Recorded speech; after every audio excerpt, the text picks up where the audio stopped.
se han unido en esta tarde. Eh, Agradecerles profundamente, decirles que estas jornadas se dan en el marco de las sesiones de trabajo de jerarcas de CONAMAC, de las instituciones CONAMAC.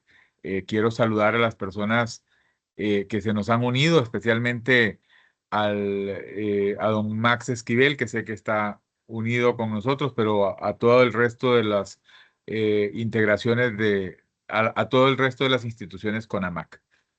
Eh, Sé que esta jornada es la tercera de las sesiones que hacemos en relación con inteligencia artificial y justicia abierta, y el tema que nos reúne tiene que ver con retos y oportunidades de la inteligencia artificial en la justicia abierta para mitigar desigualdades de género en el ámbito judicial. Y para eso hemos invitado un panel de lujo, ¿verdad?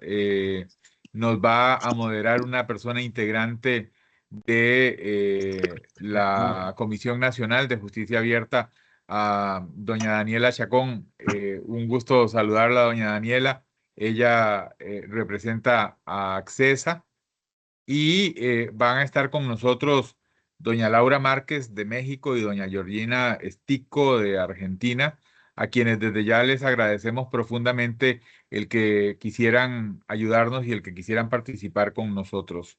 Eh, de verdad que para la Comisión Nacional para el Mejoramiento de la Administración de Justicia, este tema resulta de altísima relevancia.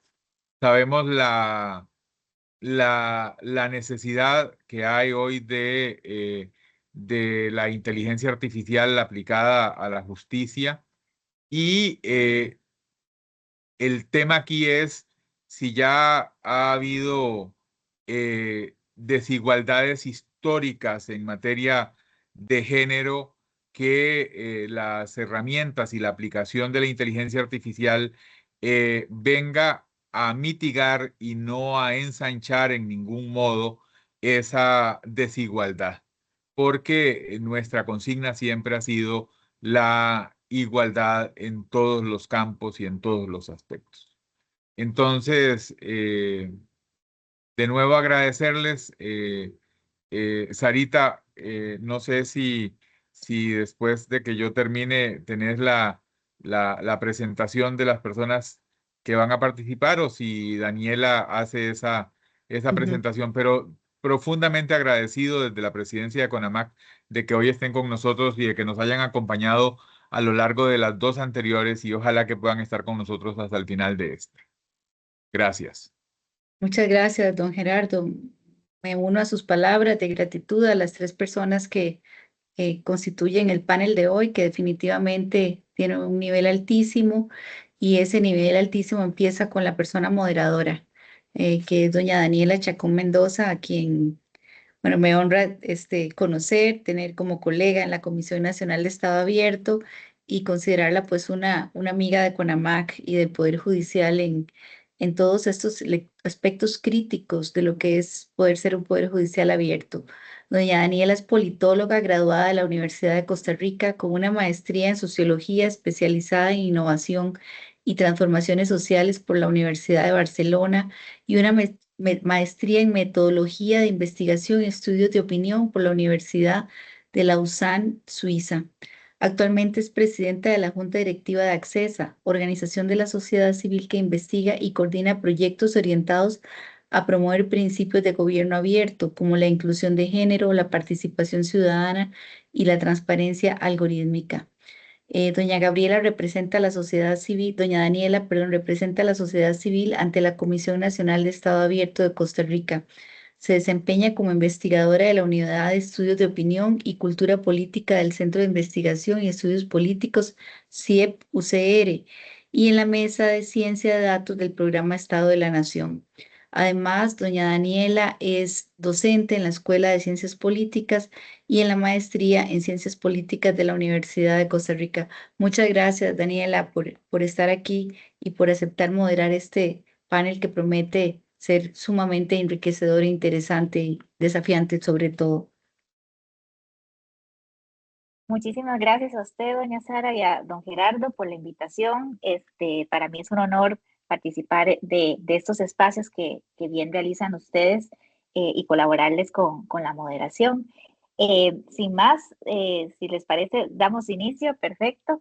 Nada más quería volver a introducir un poco el tema que nos reúne, ¿verdad? En esta sección abordaremos los retos y oportunidades de la inteligencia artificial en la justicia abierta, con un enfoque especial en cómo estas tecnologías pueden contribuir o no, porque eso también está en cuestión, a mitigar las desigualdades de género en el ámbito judicial. Este tema es fundamental, sabemos, porque cada vez los algoritmos y los sistemas de inteligencia artificial se encuentran más presentes no solamente en la toma de decisiones judiciales, en las administrativas, en nuestros trabajos e incluso en nuestras vidas cotidianas, en nuestro país, ¿verdad? Y también en toda la región latinoamericana. Estas herramientas, por lo tanto, ofrecen grandes oportunidades para mejorar la eficiencia en la gestión de los casos, agilizar procesos judiciales y promover mayor transparencia en los servicios públicos que brindamos a la ciudadanía. Por ejemplo, pueden ayudar a priorizar expedientes judiciales, identificar patrones de comportamiento en todo el proceso judicial que se lleva a cabo y también facilitar esa conexión o acercamiento a la ciudadanía a través de brindarle información de una manera más expedita. Sin embargo, también representan riesgos significativos. En la región hemos visto cómo la falta de datos representativos, que es lo que alimenta estos algoritmos, puede ser una problemática y puede reproducir o amplificar los sesgos de género, socioeconómicos o étnicos, como bien se mencionó anteriormente. En estos contextos y en el nuestro costarricense es donde es importante que la justicia busque ser un garante de la igualdad, de prevenir estos sesgos y de proveer de acceso universal y un uso responsable de la inteligencia artificial, para no debilitar la confianza ciudadana y más bien todo lo contrario, usar estas herramientas para fortalecer o mejorar la legitimidad institucional y evitar la discriminación automatizada. De esta manera, creemos que es clave seguir abriendo este tipo de espacios que a partir de un enfoque de derechos humanos y equidad de género busquen asegurar la inserción de la IA en la justicia de forma que sea auditada, abierta, explicable y disponible para el escrutinio ciudadano. Solo así, de verdad, podemos aprovechar el verdadero potencial que tiene y avanzar hacia la justicia abierta que fortalezca la democracia en nuestro país y en la región. Entonces, para abordar este tema tan relevante, contamos con, como ya se dijo, con dos expositoras de primer nivel, quienes nos ayudarán a explorar estas importantes oportunidades y desafíos. En primer lugar, voy a presentar a Georgina Estico. Ella es especialista de género con más de 14 años de experiencia, ingeniera informática por el Instituto Tecnológico de Buenos Aires, realizó un posgrado en Administración de Organizaciones Sociales en la Fundación UNIDA y es máster en Relaciones Internacionales por la Universidad de Bolonia. Además, se ha desempeñado como manager regional de Relaciones Institucionales de Idealist Organization y luego como asesora de tecnologías para el desarrollo y en movilización de recursos en aldeas infantiles. Es directora y cofundadora de Grow Género y trabaja hace más de 10 años con Grow Género y Trabajo. Muchísimas gracias, Georgina, por formar parte de este espacio. Mientras que nuestra segunda expositora, que la presento de una vez, es directora y cofundadora de EO Justice, trabaja hace 13 años, o más bien tiene 13 años de experiencia judicial en América Latina, Europa y Estados Unidos. Lleva 7 años asesorando en tecnología jurídica, centrándose en el acceso a la justicia a través de soluciones digitales e inteligencia artificial. Es abogada por la UAQ, tiene maestrías en Derecho por la Universidad de Nueva York, en Derechos Humanos por el ITAM y en Argumentación Jurídica por la Universidad de Alicante. Es miembro del Grupo de Investigación en Inteligencia Artificial LIDIA de la UNAM y colíder del Centro de Innovación y Acceso a la Justicia. Ha sido consultora para Microsoft, GovLab y GIZ, entre otras organizaciones. Y es autora de 2 libros y diversos artículos en materia de acceso a la justicia. Entonces, ahora, una vez que ya conocemos el amplio trayectoria y experiencia de estas expositoras y colaboradoras entre sí, Vamos a contar con el espacio para que ellas den sus presentaciones. Tienen alrededor de 20 minutos cada una. Y luego tendremos un espacio para intercambio, consultas y comentarios por parte del público. No sé si hay un cambio, pero pensaba dar primero la palabra a Georgina y después a Laura, si les parece, ese orden.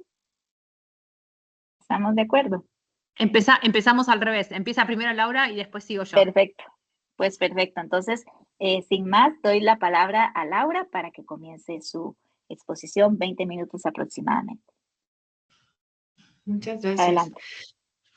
Pues muchas gracias, doña Daniela, por la presentación, por moderarnos. Y bueno, también muchas gracias a don Gerardo por la presentación y por impulsar estas iniciativas, a doña Sara, porque platicamos cómo podría ser útil esta charla y quedamos pues en exponer algo que esperamos que no solamente sea ver los problemas, sino también ver cómo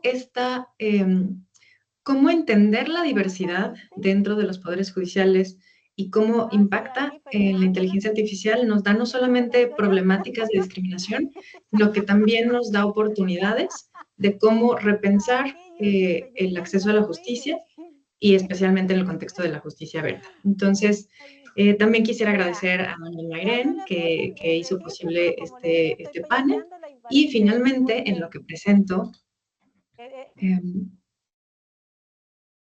Tenemos un ruidito, ¿verdad? Ahí alguien que no ha cerrado su micrófono. Ahí ya lo cerraron, me parece. Gracias.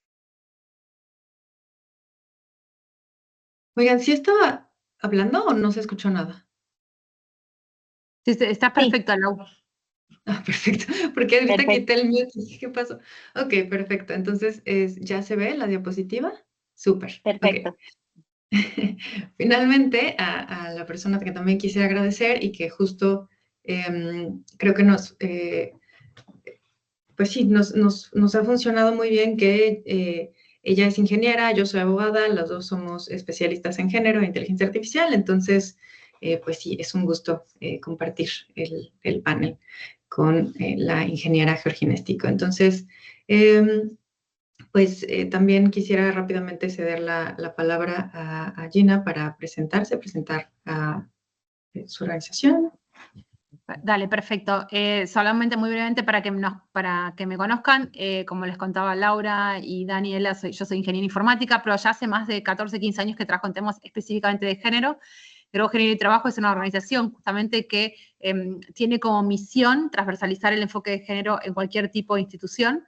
Y entonces desde ese lugar, desde ese rol es que nosotros acompañamos a las organizaciones a trabajar esta temática. Y particularmente, obviamente, uno de los temas que más nos interesan es cómo ayudamos a aquellas empresas que son de tecnología, que trabajan con cualquier tipo de tecnología, pero bueno, la inteligencia artificial es el campo que hoy está en vigor, entonces estamos muy enfocadas en aquello, en revisar y analizar cuáles son aquellas posibilidades de mejoras y de cambios para que, como bien dijo Gerardo al principio de este encuentro, la tecnología sea un fin para, no, una herramienta, no es un fin, ¿no? Una herramienta para lograr un desarrollo que sea realmente sostenible. Así que muchas gracias por este espacio. Muchas gracias.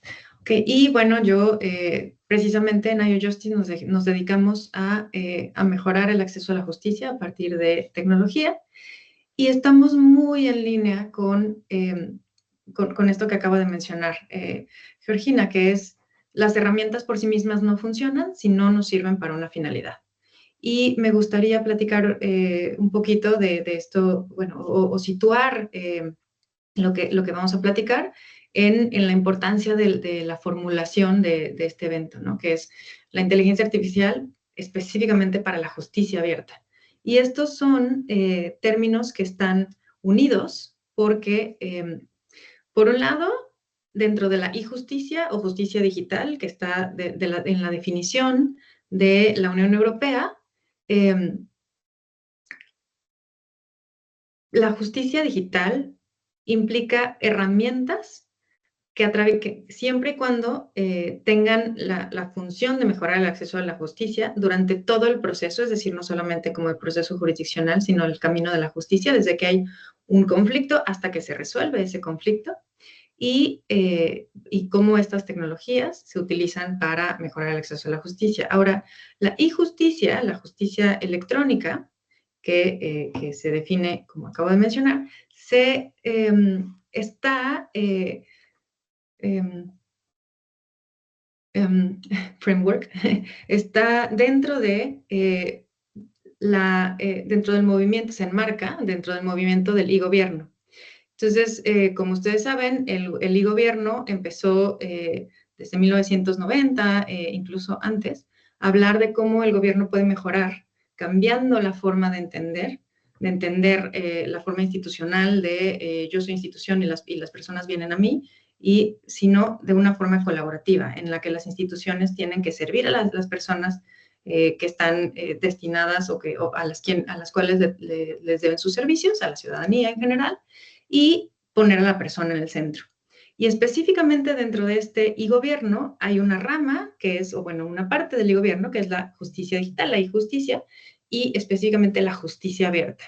Entonces, la justicia abierta es un diálogo, de acuerdo con la definición de Peter Sharp, es un diálogo permanente del ecosistema de justicia con la ciudadanía que desde la transparencia, la participación y la colaboración permite un pleno acceso a la justicia, generando honor social y valor público. La inteligencia artificial es una herramienta indispensable para que cada una de las cosas que acabo de decir suceda, porque no podemos tener, la transparencia comprende la apertura de datos, y para que un dato sea abierto tiene que ser legible por máquina, dado que hay tantos documentos al día de hoy en los poderes judiciales, es imposible que una persona humana pueda leerlo con sus ojos y su cerebro. Necesitamos máquinas y específicamente, dada la cantidad, inteligencia artificial es una herramienta indispensable. Para la participación, porque si fuéramos las personas que estamos conectadas el día de hoy en este Teams, podríamos perfectamente platicar como estamos aquí dialogando, pero cuando estamos pensando que hay más de 600 millones de personas en América Latina, pues entonces ya se vuelve un poquito difícil utilizar otros tipos de tecnologías, y es por ello que también la inteligencia artificial como herramienta es muy útil para generar esta participación y colaboración, porque el e-gobierno, dentro del e-gobierno hay una rama que es el crowd law, y que en materia específica de justicia abierta es crowd justice, que lo que implica es cómo repensamos, cómo dentro de este marco del gobierno digital y de la justicia abierta, cómo podemos repensar la forma en que las personas, todas las identidades, incluyendo su diversidad, su interseccionalidad, cómo podemos hacer que esas personas estén cercanas a la ciudadanía. Entonces, la inteligencia artificial permite tener en cuenta más información, más personas, más identidades, más preferencias, pero también genera retos que vamos a ver. Entonces, lo que vamos a platicar un poquito es vamos a platicar de tres cosas, de tres grandes rubros que desde la academia y desde la práctica se han escrito a partir específicamente en materia de igualdad, diversidad e inteligencia artificial aplicada a los poderes judiciales. Esta es una metodología que la ingeniera Georgina y yo hemos implementado ya en varios lugares académicos, y que nos da una perspectiva para entender, bueno, ok, sí, ya entiendo que la inteligencia artificial es como un Black Mirror, como un espejo que potencia todo lo bueno y lo malo que tiene la humanidad, y como tenemos mucho malo y muchos sesgos y mucha polarización, pues entonces también las herramientas que usamos con la información que tenemos. Pero más allá de eso, ¿qué más hay desde la normatividad? Que esto lo platicamos justo mucho con el equipo. ¿Cuáles sesgos hay? ¿Cómo funcionan? Y si simplemente tener equipos diversos ayuda. Y la tecnología, ¿cuáles son los ejemplos en donde esto se ve impactado? Entonces, Vamos a hablar primero de normatividad. ¿Qué sabemos al día de hoy? Al día de hoy sabemos que todas las iniciativas de inteligencia artificial, porque la mayor parte de, digamos, de los contenidos soft law o regulatorios en general que existen, son iniciativas. No hay una iniciativa G20, OCDE, ONU,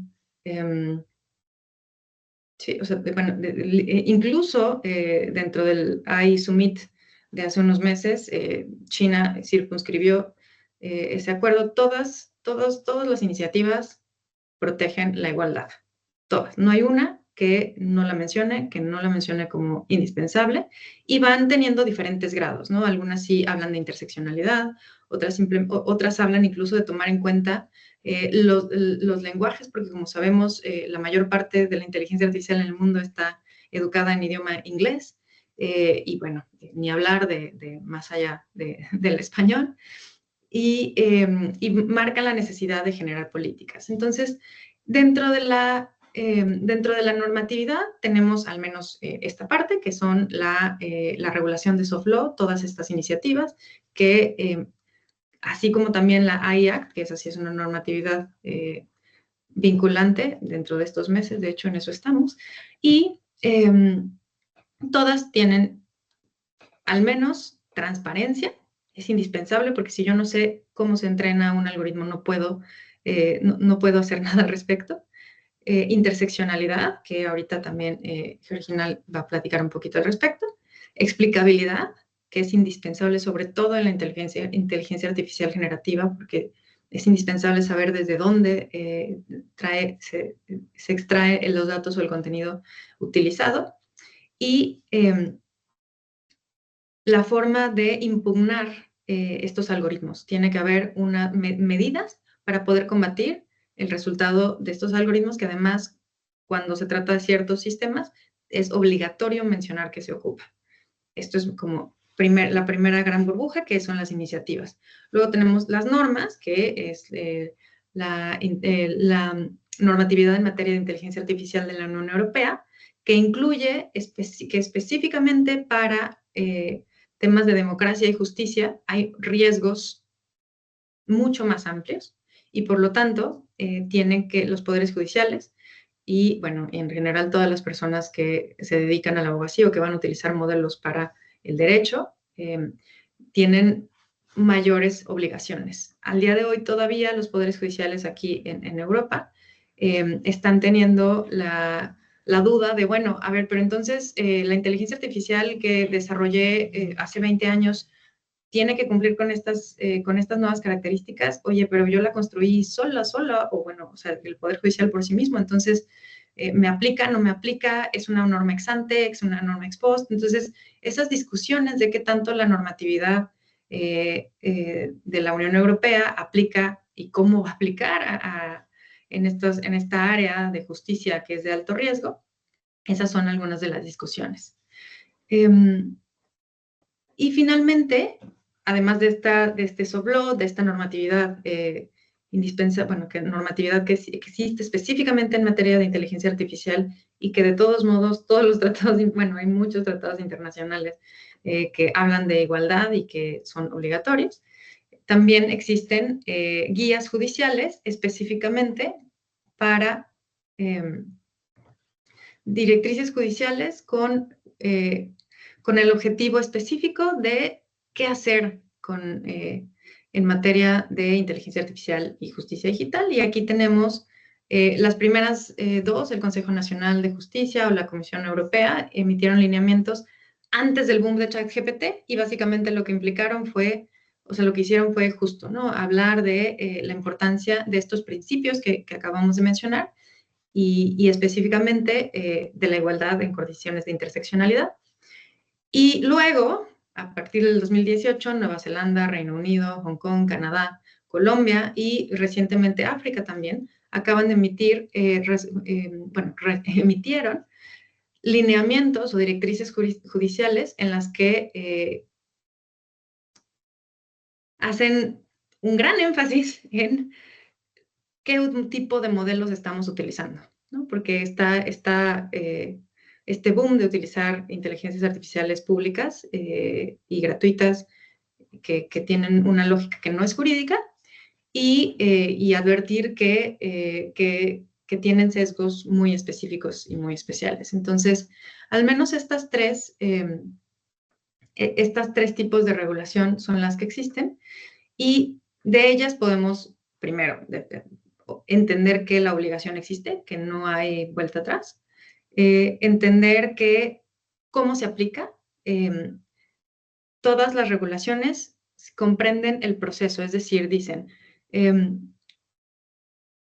al construir inteligencia artificial, al entrenarla, debe de considerarse la igualdad en cada una de las partes del ciclo de vida de la inteligencia artificial. Es decir, desde la recolección de datos, el entrenamiento, el diseño, el desarrollo, la implementación y el monitoreo.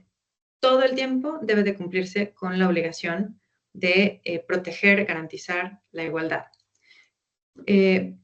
Surgen algunos problemas porque hay dudas, suena muy lógico todo lo que estamos hablando, pero hay cosas que la inteligencia artificial ha generado, que son grupos que no están dentro de las categorías sospechosas generales, es decir, género, sexo,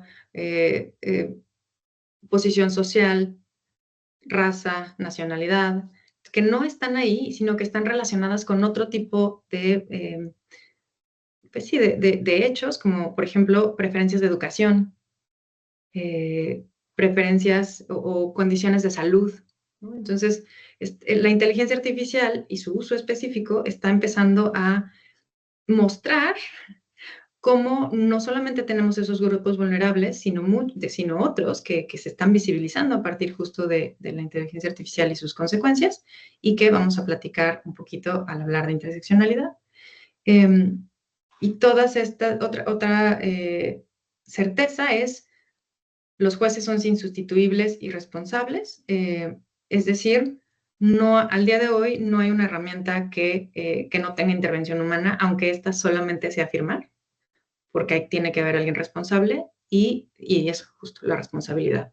O sea, ¿quién es responsable sobre una toma de decisión que vulnera la igualdad? La persona que lo firma, y esto es una problemática porque hay una desproporción de las posibilidades entre proveedores, poderes judiciales, personas, etc. Entonces, esto es un poquito de la normatividad, y vamos a pasar a hablar de, bueno, esto, ok, ya entendimos que sí está regulado, que sí es obligatorio, que tiene características específicas, y cómo le hacemos, cómo funciona. Entonces aquí es donde entra nuestra ingeniera Georgina. Gracias Laura por hacerme ahí el pie. Paso a compartir porque actualicé la presentación mientras hablabas, así que dame un segundo, que es la misma presentación, pero díganme si se ve. Me parecía, teníamos esta slide preparada, la interseccionalidad, pero la teníamos atrás y me parecía que estaba bien, como escuchándola a mi compañera, usarla en este momento. Les pido, por favor, nada, seguramente ustedes que están acá escuchando, hagan comentarios en el chat o sumen sus preguntas por el chat mientras nosotros estamos hablando, que también nos sirve mucho saber sus opiniones y también sus conocimientos y sus experiencias al respecto, ¿no? Este concepto entiendo que seguramente la mayoría lo conocerá, pero nos parece interesante como refrescarlo, ¿no? Hablamos de interseccionalidad cuando estamos hablando de las distintas categorías sociales que todas las personas tenemos y nos atraviesan, y que en general no podemos pensarnos como categorías únicas, ¿no? No todas las mujeres nos pasa exactamente lo mismo si tenemos las mismas experiencias, sino el género, la clase social, nuestra etnia, nuestra nacionalidad, nuestra condición de migrante, el tener una discapacidad, hace que vivamos mayores situaciones de privilegio o mayores situaciones de desigualdad. Esto es sumamente importante cuando estamos hablando de la inteligencia artificial, porque con esto retomo lo que estaba diciendo recién Laura. Una de los impactos que estamos viendo hoy en la implementación de la inteligencia artificial más basada en datos, de la inteligencia artificial generativa, es que se generan estos nuevos grupos vulnerables. Y cuando ella dice esto, ¿por qué es problemático? Porque uno entiende, por ejemplo, hoy estamos acá hablando de género, podemos buscar las diferencias de género, o podemos ir y buscar las diferencias de las personas migrantes, o podemos ir y buscar las diferencias de las personas de distintas etnias, por ejemplo. Pero como desconocemos cuáles son esas desigualdades que hoy se están generando con el uso de la inteligencia artificial por la forma en que estos algoritmos están cruzando la información, bueno, ahí estamos ante un punto ciego enorme, ¿no? Puntos de grupos de personas a las cuales es muy difícil. Es decir, no sabemos qué tenemos que ir a buscar porque desconocemos quiénes son. Es decir, tiene que pasar cierto tiempo para poder reconocer que están siendo vulneradas por las aplicaciones que estamos utilizando. Dicho esto, simplemente creo que ustedes ya pasaron por un taller de sesgos, así que solamente para refrescar como el concepto, estamos hablando de sesgos cuando estamos hablando de aquellos atajos mentales que toma nuestro cerebro de manera natural, y que muchas veces al querer hacer ese atajo mental porque no tenemos toda la información, porque no tenemos tiempo, porque justamente es un proceso automático, llegamos a conclusiones que son erróneas, ¿no? Es cuando estamos pensando y que muchas veces naturalizamos esas conclusiones erróneas y que se sostienen en nuestros sistemas de referencia, ¿no? En aquellos estereotipos que culturalmente se van como construyendo en las distintas sociedades y que obviamente dependen de cada cultura, pero que básicamente en lo que tiene que ver con género son bastante similares en toda nuestra región. Que, por ejemplo, siguen asumiendo a las mujeres como cuidadora, por ejemplo, y a los hombres como proveedores, esto lo vamos a ver como más adelante. Por ejemplo, ¿no? Si estamos en muchos de nuestros países, seguramente la mayoría de las personas de las personas juezas que se dedican a las tareas asignadas a temas familiares o de infancia suelen ser las mujeres. O no, más allá de su capacidad real para hacer este trabajo, tiene que ver muchas veces con un sesgo que tenemos de que seguramente las mujeres tendrán más empatía en estos casos, o seguramente tendrán mayores, como que hay una cuestión del ADN, ¿no? De que como que por ser mujeres tenemos el ADN, algo biológico que nos permite entender mejor esto. Y esto no es así, ¿no? Y solamente no corresponde esta asignación, esta división sexual de estas capacidades, pero para darles ahí como un ejemplo concreto. Dicho esto, hoy brevemente me parecía interesante como volver a reflexionar en qué momentos se cruzan estos sesgos con el desarrollo de la inteligencia artificial, ¿no? Porque lo que hacen estos aplicativos es que reflejan, como decía Laura, todos nuestros sistemas de creencia. Los sistemas de creencia que tienen quienes desarrollan, quienes implementan y quienes usan. En todos los procesos esto se ve reflejado. Por ejemplo, cuando estamos en el momento del diseño, ¿no? ¿Qué significa tener un sesgo en el momento del diseño? Un sesgo, por ejemplo, es que las decisiones que tomamos o las variables que elegimos para nuestro sistema son variables que tienen un peso, que el peso se lo ponen las personas que lo están desarrollando. Por ejemplo, vamos a usar el caso del Compass, como para tenerlo de manera concreta, ¿no? No sé si lo conocen el caso Compass es un aplicativo realizado en Estados Unidos, usado para prever cuál es el nivel de reincidencia que puede tener una persona a la hora de haber cometido cualquier tipo de crimen, ¿no? Un crimen pequeño, se usa este caso y en función de unas 100 preguntas que se hace sobre esas personas, el sistema prevé si esa persona podría o no volver a delinquir. Entonces, esas variables que se eligen, como puede ser, por ejemplo, el barrio donde provee, el lugar de estudio, si estudió o no estudió, el nivel de estudios que alcanzó, dónde estudió, cómo es su estructura familiar, bueno, las elige un grupo de personas y le pone un peso que evidentemente es sesgado en función de ese grupo, ¿no? Si para mí es muy importante de qué barrio provenís o de qué sector de una ciudad provenís, bueno, seguramente le pondré un mayor punto que a otras variables como, no sé, la composición familiar, ¿no?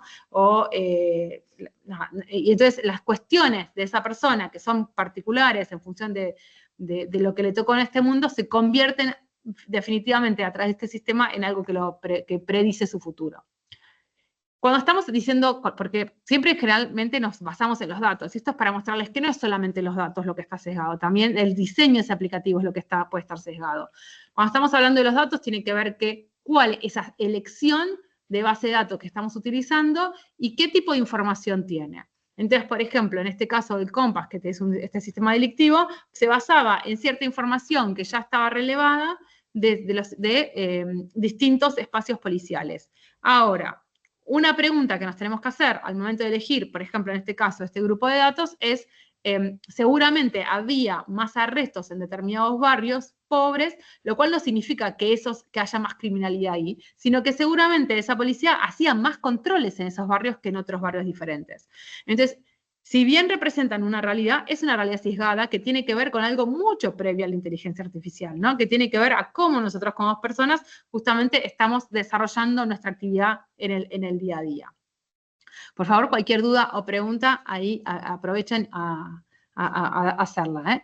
Y después cuando decimos al momento de la implementación, es decir, lo diseñamos sesgado, pusimos unos datos que pueden estar sesgados, y después, ¿por qué decimos al momento de la implementación? Porque muchas veces vemos estos sistemas de inteligencia artificial que tienen determinado diseño, que tienen determinados datos, y tratamos de aplicarlos, es decir, se hizo en Polonia y lo queremos utilizar en Costa Rica, se hizo en Brasil y lo queremos usar en España. Bueno, esto no es así ni tan fácil. ¿Por qué? Porque si aprendió el sistema con determinada información que sucede en determinado país o en determinado contexto sociocultural, no podemos trasladarlo sin ajustar y sin entender justamente el contexto de cada sociedad, ¿no? Entonces, implementar un aplicativo que se realizó con otra estructura y para otra realidad en otros países, bueno, en otros países o hasta en mismas ciudades dentro del mismo país, o por ejemplo, entre lo urbano y lo rural, no es para nada conveniente y probablemente también obtenga resultados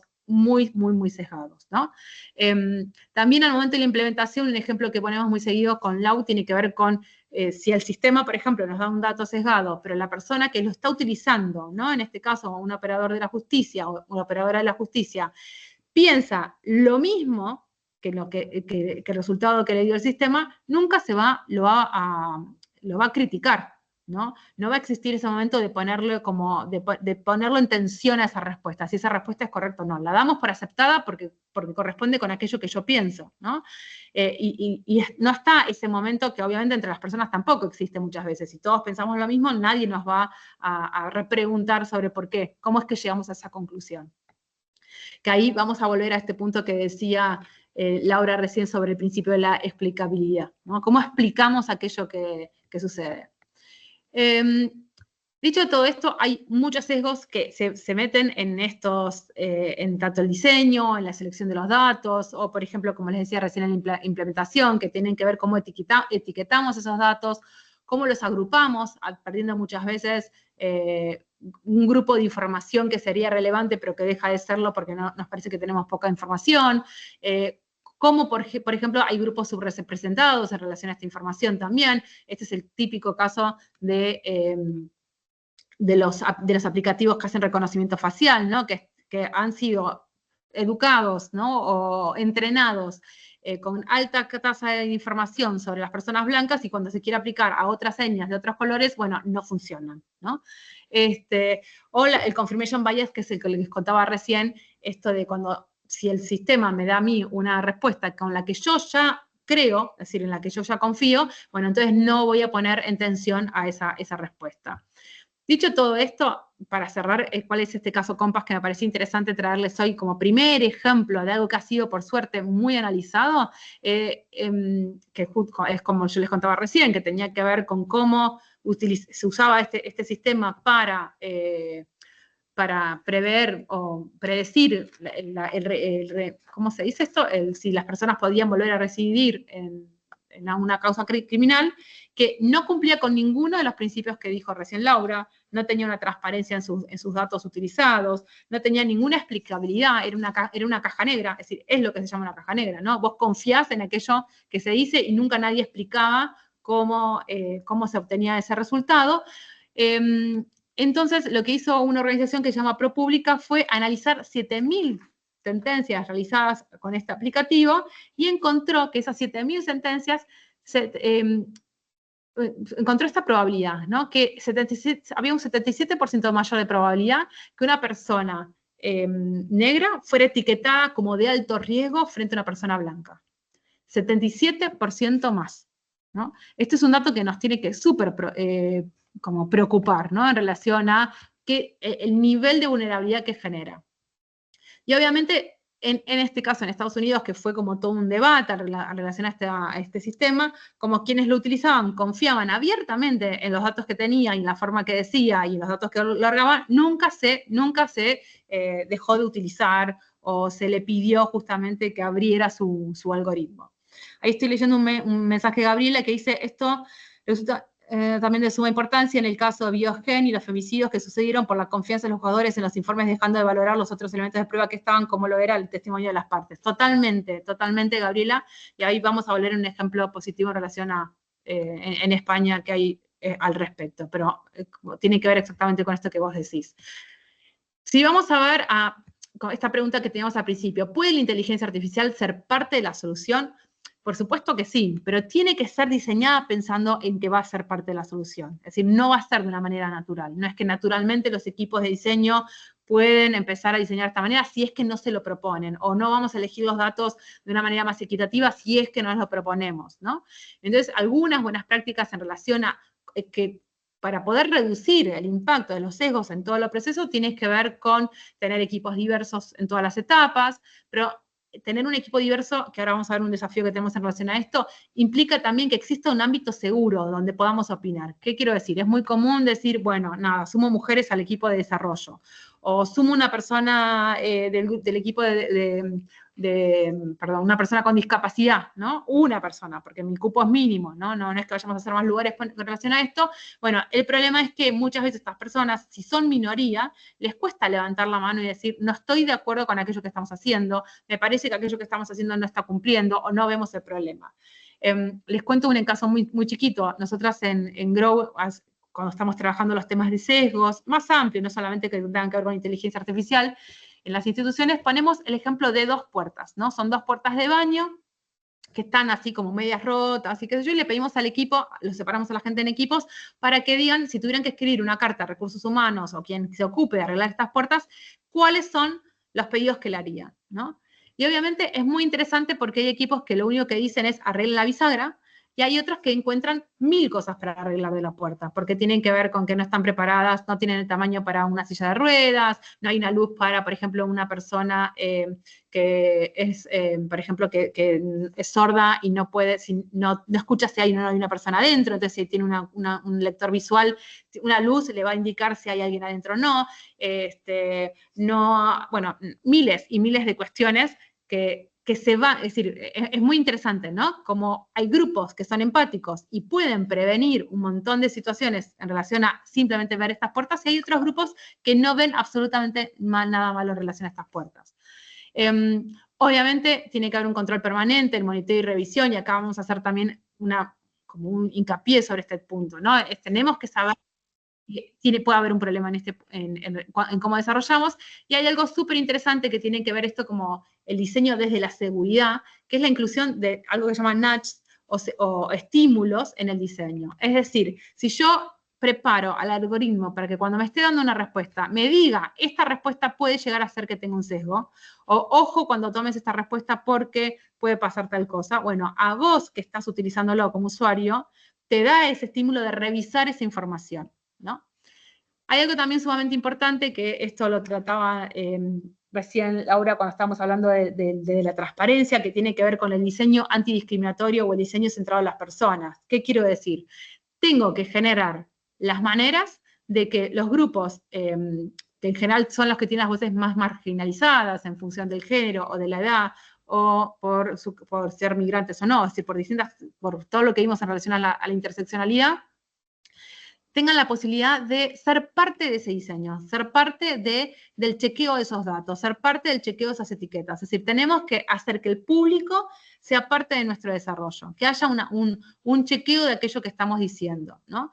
Esto es fundamental porque también tiene que ver con el principio de la justicia abierta, ¿no? No es solamente decir, hacer uso de esa justicia, sino ser parte del desarrollo de esa justicia, ¿no? ¿Qué significa? ¿Cómo la estamos usando? ¿Cómo la estamos pensando? Entonces, generar espacios de sensibilización y espacios donde estos grupos puedan participar es fundamental.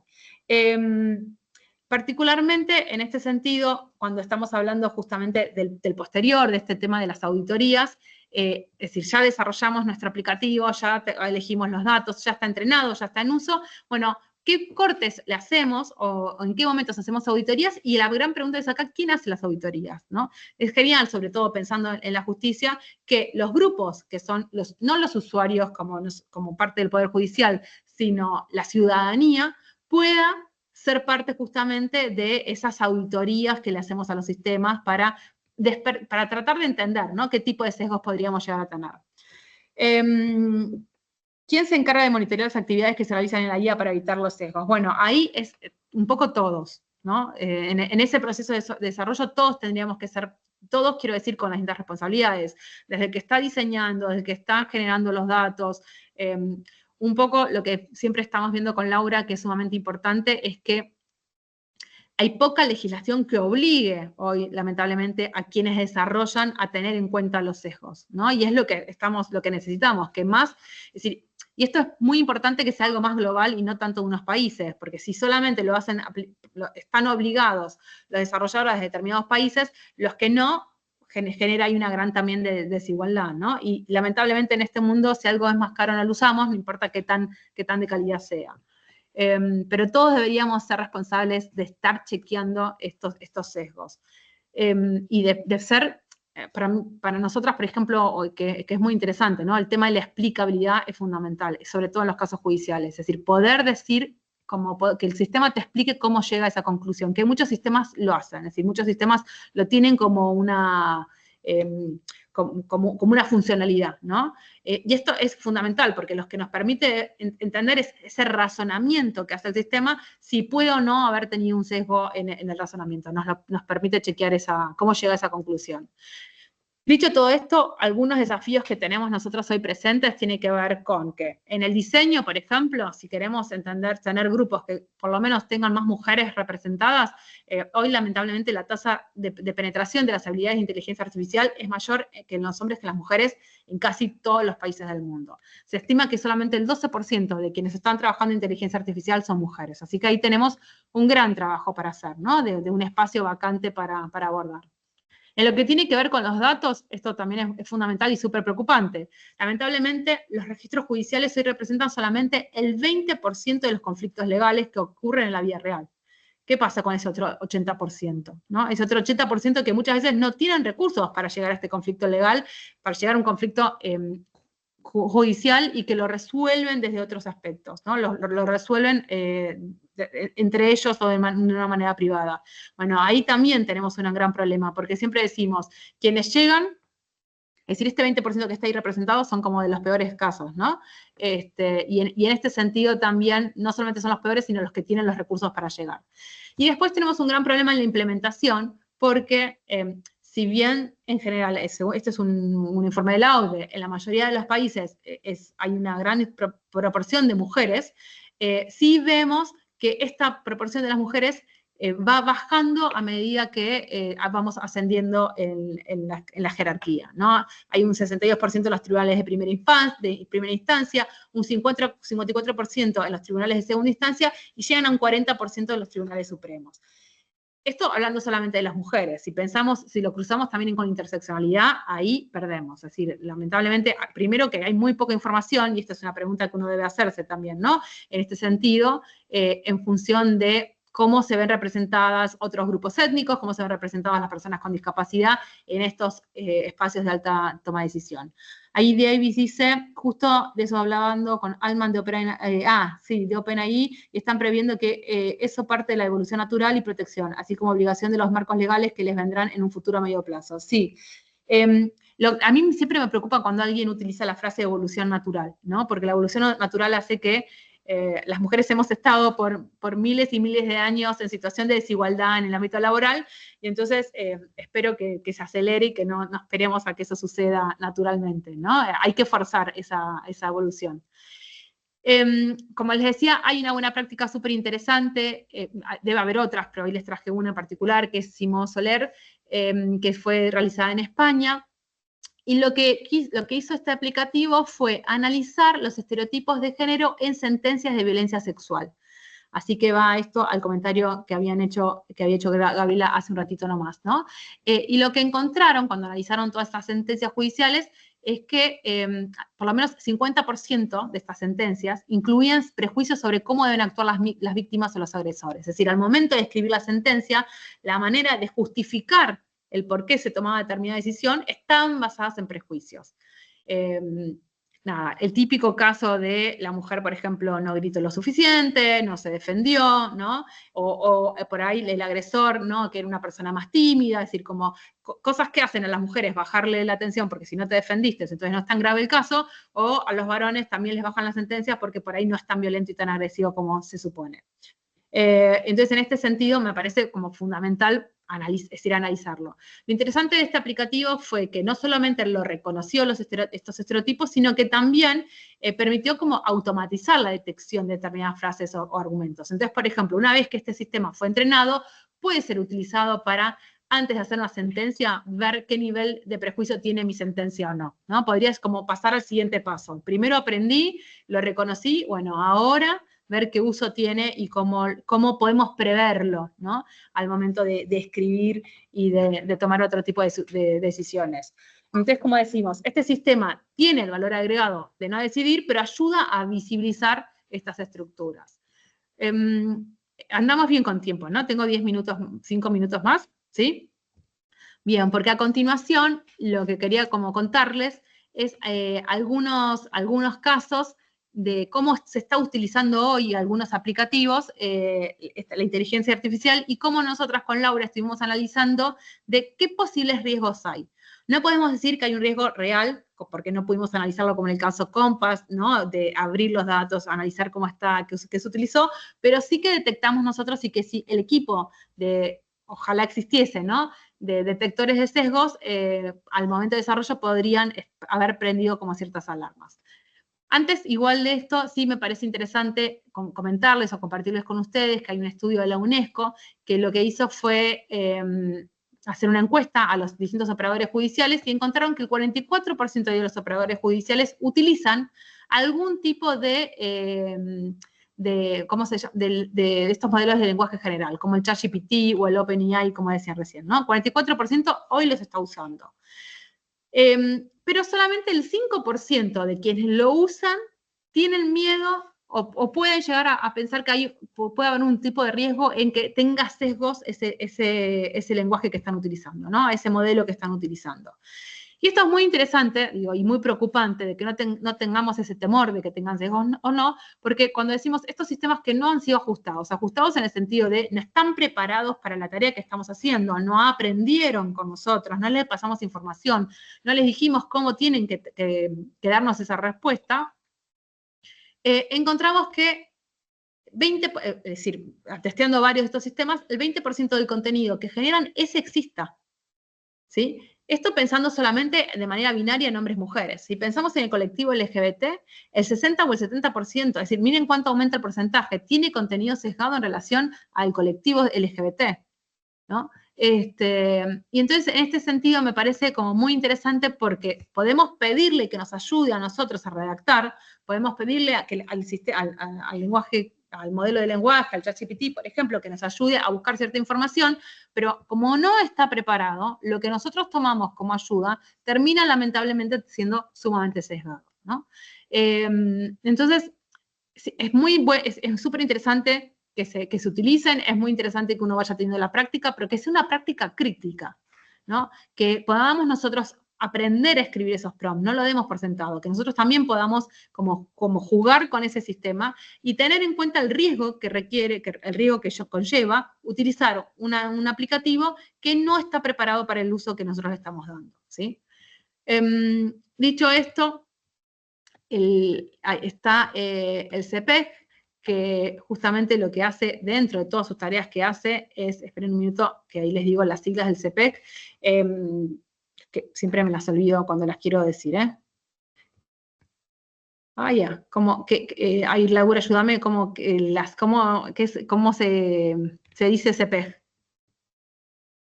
Es el Centro de la Unión Europea para la Eficiencia de la Justicia. Gracias. Me había olvidado y no la estaba encontrando. Entonces, este Centro Europeo para la Eficiencia tiene una base de datos muy interesante de aplicativos que usan inteligencia artificial para los distintos organismos del Poder Judicial, de todo el mundo, es decir, es una base de datos súper interesante, que no solamente tiene el nombre del aplicativo, sino que también nos da información sobre de qué hacen esos aplicativos, ¿no? Como cierta información. Y aparte los agrupa.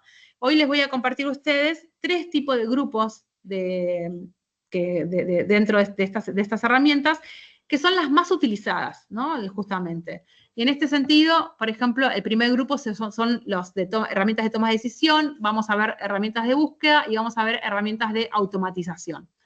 Cuando estamos hablando de herramientas de toma de decisión, algunos ejemplos son, por ejemplo, Prometida de Argentina, Rita de Finlandia o el Sigma de Brasil. Justamente lo que hacen es esto, ¿no? Como el caso del Compass. Es cuando yo le doy una información y me dice, por ejemplo, la probabilidad de ganar que tiene ese caso, o me dice, por ejemplo, no solamente la probabilidad de ganar, cuánta plata le puedo llegar a ganar en ese caso en particular, si tiene o no probabilidad justamente de salir exitoso o no.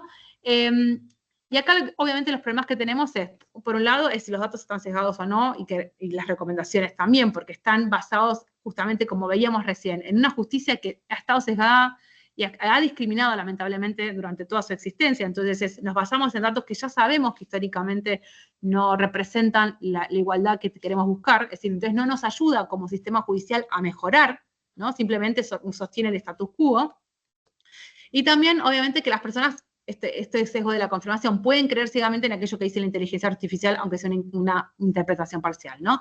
¿Qué riesgos tiene esto para las mujeres, particularmente, o para las minorías? Obviamente que casos descartados por baja probabilidad de éxito, ¿no? Te dicen, no, esto nunca ganó, entonces no lo vamos a hacer. Bueno, ¿qué significa que nunca ganó? En los casos de violencia de género es importantísimo esto, porque tenemos muy poca historia de tiempo de sentencias que tengan enfoque de género, ¿no? Entonces, lamentablemente, cualquier otra sentencia que requeriría una perspectiva de género para salir exitosa puede en este tipo de sistemas, tener baja probabilidad de éxito porque en el pasado no sucedió. Nos parecía muy interesante que muchos de estos aplicativos se utilizan sobre todo en casos de resolución de problemas familiares, ¿no? O en temas de divorcio. Y acá también nos traen como una gran problemática en función de, bueno, cómo han sido históricamente resueltos estos temas y a quiénes han favorecido en uno u otros lugares, ¿no? Entonces, ¿qué pasa con las tenencias de los hijos? ¿Qué pasa con las cuotas alimentarias? ¿Qué pasa con esa distribución? Entonces, esto es clave, digo, estamos afectando la vida de personas, ¿no? Y obviamente que está asociado a esta baja probabilidad de éxito, ¿no? Si algo tiene una baja probabilidad de éxito, entonces no lo tomamos al caso o no lo llevamos hacia adelante, esto lleva también a un desaliento de la persona que aplica, de la persona que quiere utilizar la justicia, en volver a utilizar la justicia. Entonces, ese 20% que habíamos al principio de los datos, que son los que hoy se están utilizando y que queda un 80% afuera, o lo sostenemos o vamos en realidad a reducirlo, ¿no? Van a ser cada vez peores. Las herramientas que automatizan tareas en general tienen que ver con asignación de casos, ¿no? Acá también hay casos, como vemos, tanto en Brasil, como en Polonia, como en Estonia, como para decir algunos de los países, pero hay muchísimas aplicaciones más. Estos muchas veces lo que hacen es decir, bueno, tiene a todo el personal judicial dentro de su sistema y va asignando casos en función de determinadas prioridades.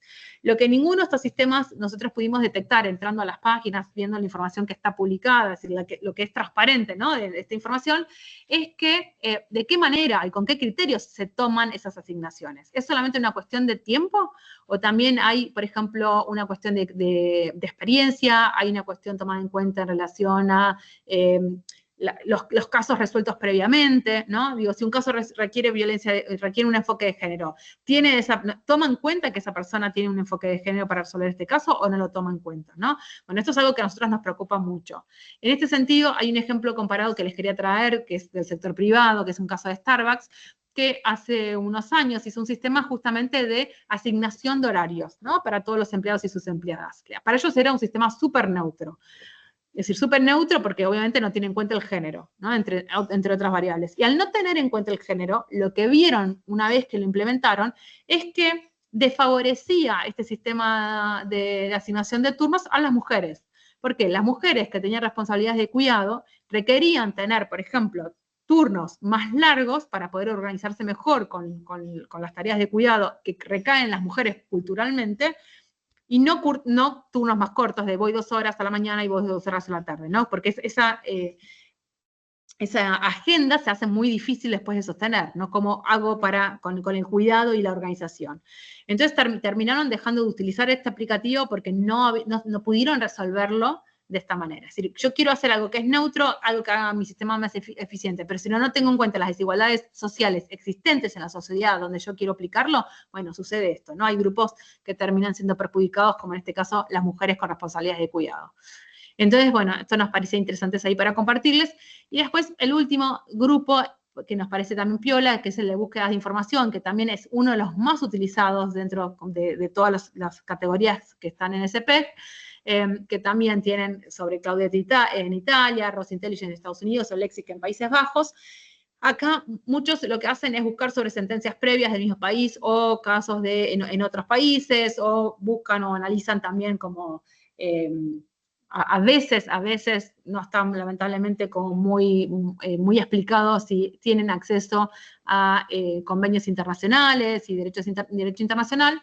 Y entonces en este sentido tenemos este mismo problema, ¿no? Que los datos, como dijimos, ya repetimos varias veces, solamente reflejan una parte de los conflictos y no todos, que tienen estos sesgos históricos, y por supuesto también que, como decíamos recién, muchas veces no se toma en cuenta la legislación internacional, ¿no? Es como que se aprende y se entrena con aquello que tenemos en nuestro país, pero no con los compromisos que tenemos, por ejemplo, como en el caso de la CEDAW o la OIT, y con los convenios internacionales en relación al ámbito del trabajo, y para tomar en cuenta justamente estas variables.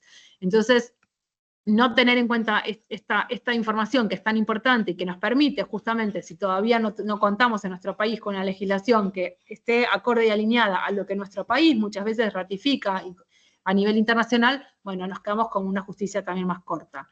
Entonces, obviamente acá que se recomienda para cualquier tipo de aplicativo, bueno, la transparencia de la información, de qué datos usa, cómo los usa, cómo llegamos a este espacio, la explicabilidad dentro del sistema, ¿no? Que quien pueda utilizarlo pueda entender este razonamiento, y obviamente la auditoría constante. Cierro con una frase y ya le paso la palabra a Laura para este cierre, que es: tenemos que dejar de pensar que la inteligencia artificial es neutral. No es neutral absolutamente para nada. La tecnología, ningún tipo de tecnología es neutral. Toda la tecnología fue hecha y realizada por personas, y las personas no somos neutrales, y que por lo tanto el uso de estas tecnologías, hoy en particular inteligencia artificial, sin una perspectiva de género, lamentablemente lo que hace es reforzar en las desigualdades de género en el ámbito del derecho, ¿no? Justamente aquello que viene o que sería interesante que repare. Laura, te paso la palabra. Muchas gracias. Retomo esto que decía Georgina, que es, a ver, la inteligencia artificial no es neutra, y sobre todo, no hay manera de no utilizar inteligencia artificial, y en eso me gustaría centrarme ahorita. Hasta ahora hemos platicado de cómo desde estas tres perspectivas, legal o normativa o tecnorregulatoria, más la perspectiva de comportamiento, que son los sesgos, más la perspectiva de la tecnología por sí misma, que son todos estos ejemplos, protegen o deberían o deben de proteger de acuerdo con las iniciativas actuales en materia de inteligencia artificial, cómo deben, desde el Poder Judicial, o sea, cómo este derecho sustantivo obliga a proteger la igualdad. Ahora, la pregunta que nos quisiéramos hacer en esta última parte es, ok, ¿y cómo le doy la vuelta? ¿No? Que estamos hablando del derecho sustantivo de las Cortes en su obligación de promover la igualdad, pero también al interior de los poderes judiciales hay un valor judicial de representatividad y diversidad. Y precisamente en este contexto, o sea, pensemos en un contexto en que ya hay inteligencias artificiales generativas que contestan en el contexto específico, por ejemplo, de Estados Unidos, tienen resultados mucho más precisos, jurídicamente correctos, de acuerdo, por ejemplo, con la barra de abogados y abogadas, en un 80%, tanto en redacción como en respuestas de opción múltiple, es decir, también en redacción de, por ejemplo, demandas, sentencias, tienen una precisión mayor a la de las personas juzgadoras. Entonces, en este contexto, es mucho más relevante la diversidad al interior y eso es por 3 razones. La primera de ellas es individual. El siguiente diapositiva. Vamos a verlo desde la perspectiva individual, colectiva y global. ¿Por qué es importante que haya diversidad dentro de los poderes judiciales? Porque lo que ya veíamos es necesario ver la visión del otro o de la otra persona. Y esto, ¿cómo ayuda a la inteligencia artificial? Porque puede traer de manera automática, bueno, automática con ayuda de personas, siempre con interacción humana, traer más perspectivas. Como veíamos, por ejemplo, con el ejemplo de España, decimos Soler. Esto es desde una perspectiva individual en donde la persona tiene sesgos, todas las personas por nacer persona tenemos sesgos porque vivimos en cierto contexto social, es algo inherente al ser humano.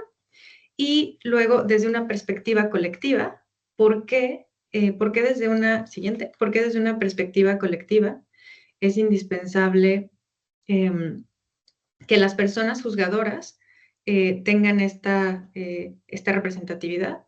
Y esto tiene tiene mucho que ver con la legitimidad. Es decir, pensemos en cómo ha evolucionado los poderes judiciales y específicamente la función de las personas juzgadoras, de ser cada vez más especializada. Bueno, ahora necesitamos entender las cosas con perspectiva de género. Ahora, derechos humanos. Ahora, el tema de inteligencia artificial. Entonces, cada vez se va haciendo más especializada la función. ¿Y qué creen? Que entre más especializado es algo, más sustituible es por inteligencia artificial. Entonces, esto es como por un lado. Si le sumamos a eso, que al día de hoy, como siempre, como desde hace 20 años, tenemos esta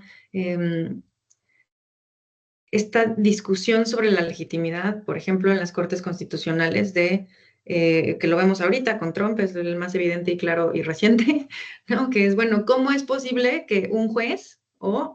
me diga que no a todos los que estamos en el poder ejecutivo o en el poder legislativo, que es esta discusión contramayoritaria? Entonces, en este contexto colectivo, es indispensable la representatividad que se exige dentro de los otros poderes, tanto del Ejecutivo como del Legislativo. Entonces, existe esa necesidad de representatividad, porque además hay estudios empíricos que demuestran que al tener más, por ejemplo, mujeres, por causas que no son convenientes, pero bueno, independientemente de eso, que dan una perspectiva de legitimidad. Y sobre todo que si de hecho utilizamos esta herramienta para darle la vuelta al discurso, para darle la vuelta al cómo los poderes judiciales no son legítimamente electos, entonces no tienen esa carga o esa legitimidad social. Hay ya movimientos que utilizan inteligencia artificial no y le dan la vuelta al tomo una decisión, y la perspectiva que se tiene ahora es, o que se propone a partir, por ejemplo, de la inteligencia artificial es, estas herramientas pueden permitir que las decisiones no se consideren solamente como contrarias a la mayoría, sino precisamente como iniciadoras de un diálogo de la mayoría. Porque si regresamos al punto de que si somos nosotros aquí, nosotras aquí en esta charla, pues podemos hablar entre los que estamos. Pero si pasamos a 600 millones de personas, entonces necesitamos traer esas identidades desde máquinas, ¿no? Desde inteligencia artificial. Pero pero para que eso, o sea, para realmente poder hacer eso, poder darle la vuelta a esta legitimidad contramayoritaria, necesitamos personas que puedan entender y ver desde la mirada del otro. Y esto es desde una perspectiva colectiva. Y finalmente, desde una perspectiva global, siguiente, no lo podemos hacer, o sea, no hay manera de decir que no utilizamos inteligencia artificial desde los poderes judiciales porque, ya, sí está global aquí, perdón, porque incluso si las personas operadoras de justicia no utilizan Meta, Instagram o Facebook o X o cualquier red social, pueden, y de hecho están siendo, víctimas de violencia digital de género. Porque sobre todo las personas más visibles, por ejemplo, las operadoras de justicia de altas cortes, las juezas magistradas de cortes constitucionales, son víctimas de ataques en materia de violencia digital. Y hay varios casos en Reino Unido, en Pakistán, bueno, en México no está sistematizado, pero como en los otros países que se ha estudiado mucho, pero también existe. Y bueno, uno diría, uno diría, las guías a nivel internacional lo que dicen es, bueno, la función judicial por sus características de independencia tendría que tratar de no meterse a los temas, y hay una serie de reglamentos que básicamente lo que dicen es, por independencia y por imparcialidad, no debes de mencionar tus preferencias. Hay una discusión específica de si por ejemplo, tener amigos se puede considerar que te pueden recusar. Entonces, hay mucha soft law de nuevo al respecto. Pero lo que no hay, lo que no hay es pensar que incluso si no tienes esas redes sociales, sí existe un daño desproporcionado específicamente a mujeres juzgadoras, por ejemplo, o específicamente también en caso de comunidades LGBT. Una magistratura en México que justo también sufrió estos ataques, y esto está invisibilizado, las guías no hablan de esto.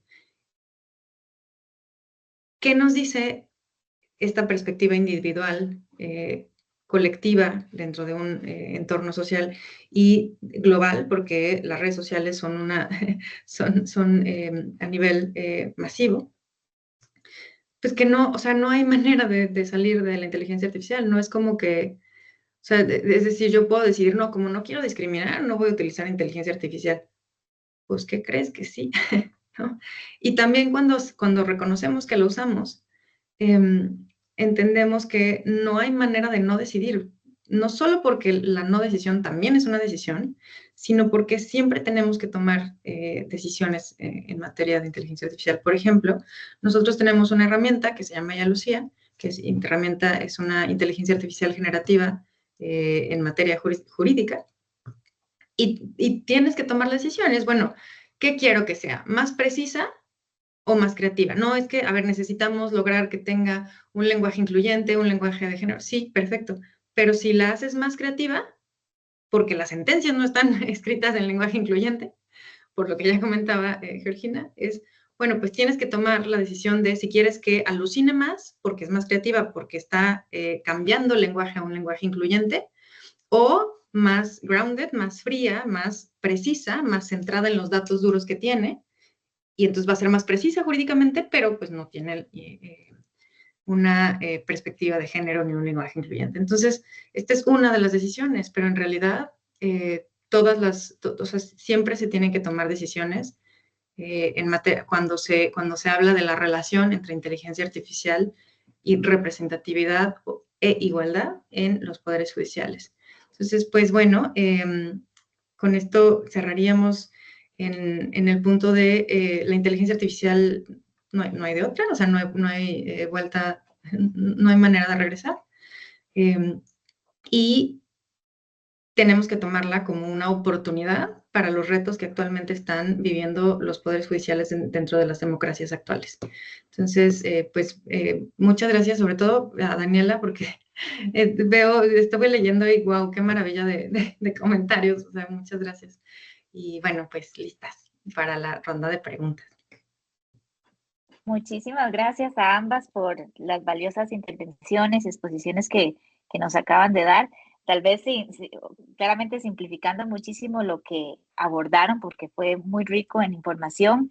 Sabemos que hay normativa, que hay un principio de igualdad que atraviesa las iniciativas, las directrices y las normativas, pero todavía nos falta, ¿verdad?, la consideración de la interseccionalidad en todas las etapas del diseño de las inteligencias artificiales, ¿verdad? Y ahí es donde hay que trabajar, que no podemos, esto último que menciona Laura, no podemos pretender que vamos a abstenernos de utilizar o ser partícipes de la inteligencia artificial, y tiene muchísimo potencial. Sin embargo, es necesario que desde una perspectiva crítica sepamos dónde están ubicados los sesgos y cómo atenderlos en nuestra práctica, ¿verdad?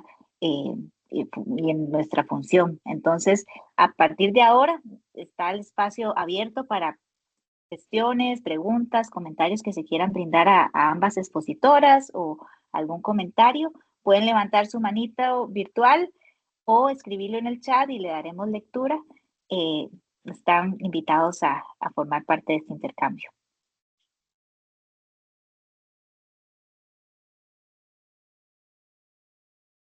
Si no, yo también tengo algunas consultas. María Esther Brenes Villalobos, adelante.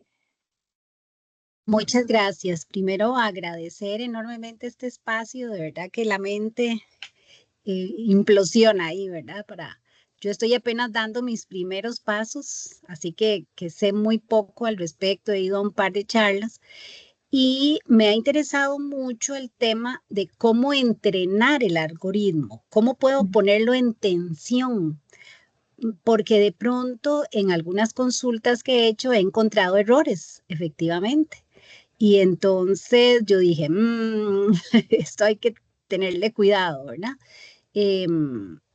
Esos dos temas me apasionan. Estoy totalmente de acuerdo con la propuesta que nos hacen respecto a la necesidad que tenemos de comprender que hay un traslado de los sesgos que tenemos todos y todas, ¿verdad? A la creación de estos bases de datos. Y por eso me ocupa mucho el tema de cómo entrenarlo. De pronto, en los que yo tenga más acceso, cómo provocar esas tensiones, decía Georgina, ¿verdad? Y Laura, sí, yo entiendo que esto vino para quedarse. Definitivamente, los que ya peinamos canas, le damos la bienvenida a esas nuevas tecnologías y sí creo importantísimo, entre otras, un par de comentarios nada más. Por ejemplo, en las bases de datos que alimentamos nosotros en los poderes judiciales, figúrense que hemos insistido en algo tan sencillo. Por ejemplo, la etnia de la persona. Si yo me voy y le pregunto a compañeras y compañeros de otros despachos judiciales qué entienden por persona mestiza, qué entienden por persona blanca, cómo lo califican ustedes al ingresar los datos, todos tenemos conceptos distintos. Y entonces estamos generando datos, información para la toma de decisiones que están sesgados porque el concepto que tengo yo como persona usuaria al alimentar la base de datos no es el mismo, no se ha unificado. Entonces esas son cosas como muy simples y llanas que yo digo, bueno, ¿será que nos capaciten más, que unifiquen más los criterios? Qué sé yo, he pensado en tantas cosas, pero hay que correr tanto que no sacamos tiempo para eso y eso a mí me preocupa mucho. Y luego, la brecha, ¿verdad? Yo soy jueza en materia de violencia doméstica y entonces la autopostulación es una cuestión básica para las personas usuarias, pero ¿qué pasa? Que tengo las personas que piden medidas de protección desde gestión en línea, ¿verdad? Que hacen su escrito con un abogado, abogada que les prepara sus alegaciones, hasta la señora que me llega en horario de disponibilidad acompañada de un policía de fuerza pública que la atendió por un llamado del 911 y que ni siquiera tiene en ese momento capacidad de recordar qué fue lo que pasó porque está en negación, ¿verdad? Está en crisis. Entonces esa diversidad también hay que tomarla en cuenta para que no desaparezca lo tradicional. Eso es, muchas gracias. ¿Puedo ensayar una respuesta y después te paso la palabra? ¿Sí? También leo lo de Paula, porque me parece que tiene que ver con, Paula habla de un tema que le preocupa, que son las amenazas como el colapso de los sistemas, ahí pues podemos hablar un poquito más.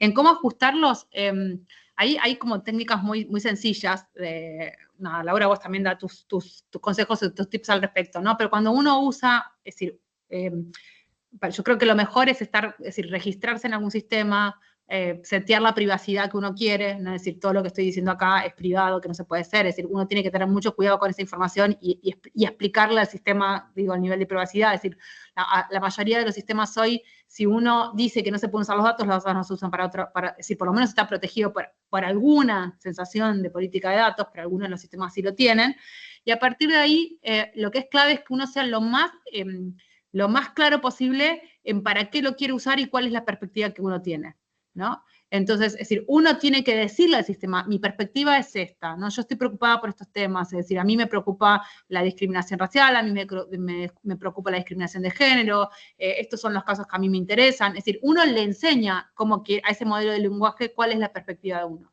Y es muy interesante porque a medida que lo vas utilizando, tiene memoria el sistema, entonces te va a dar respuestas más ajustadas a vos, ¿no? A cómo vos lo querés usar, a cómo vos escribís, a cómo vos, es decir, como que va aprendiendo tu tiempo. No lo haces así con otra persona, porque tu tiempo es el tuyo y tu tono es el tuyo. Pero hay que darse el tiempo de esto, de decirle a... Es decir, no es mágico a la inteligencia artificial estos modelos de lenguaje, es decir, para que te escriba algo uno le tiene que dar la letra de qué es lo que quiero que me escribas, ¿no? No es qué conclusión sacás vos, esta es la conclusión que saco yo, escribímela, digo, y eso también creo que es interesante del rol de a quién le damos el poder. El poder no lo tiene el aplicativo que me va a dar la respuesta a mi sentencia, por ejemplo, que es lo más complicado, o que me va a dar como un razonamiento, sino soy yo que necesito ser digamos, que tome esa decisión. Entonces, por ejemplo, puede ser muy interesante que se utilice para, uno le puede pedir al aplicativo que, a ChatGPT, por ejemplo, que nos haga preguntas a nosotras. Digo, esto a mí me está costando mucho, no estoy encontrando las preguntas por ahí que me sirven, me puedes ayudar a servirme como si fuera un sistema crítico y hacerme preguntas a mí. Y el sistema te hace preguntas, ¿no? Y después te puede llegar a una conclusión. Entonces, quiero decir, estas son como formas que uno tiene que utilizar y donde, digamos, como lo que se llama, ¿no? El prompt, lo que yo le pido no es escribime vos la sentencia o decirme, es decir, sí, poneme más prolijo aquello que quiero decir, pero no me lo resuelvas, ¿no? La resolución la tenemos nosotras. El caso que contaste sobre la carga de los datos étnicos es fundamental, es justamente cómo, es decir, ese es el momento de los sesgos, ¿no? Como cada uno desde su sistema, lo que piensa, lo carga. Y es muy cierto lo que decís, que a veces estamos corriendo con todo, y no nos damos el tiempo para, como decimos en Argentina, parar la pelota, saben que somos demasiado futboleros acá, entonces, y darnos el momento para reflexionar. Y esto es sumamente importante, es clave. Entonces, si esto vino para quedarse, no tenemos otra que utilizarlo, tenemos que darnos el tiempo para discutir entre todos, por ejemplo, cómo es la categoría étnica. No es que alguien la defina con ChatGPT, tipo, definime la categoría étnica. No, nos sentamos, todos los que tenemos que llenar este campo, todos los que nos parece importante, y consensuamos una definición. Y esa definición que consensuamos nosotros es la que nosotros le vamos a decir al sistema, así consideramos la cuestión étnica, ¿no? De esa manera, mira cómo un punto lleva al otro, ¿no? Y es muy interesante después lo que planteas en relación a, que alguien también en un momento lo planteó, me parece que era Gabriela, en relación a estamos llevando todo a lo digital, ¿no? Y que no nos perdamos lo humano en este sentido, ¿no? Y esto es sumamente importante, como muchas veces asumimos que todo el mundo tiene acceso a la tecnología. Asumimos que, y no es solamente el acceso a la tecnología al dispositivo, es el acceso a Internet, es decir, eso también es fundamental, y es tener también la seguridad para usar un aplicativo. Quiero decir, que uno tenga un celular no significa que vaya a usar un sistema judicial.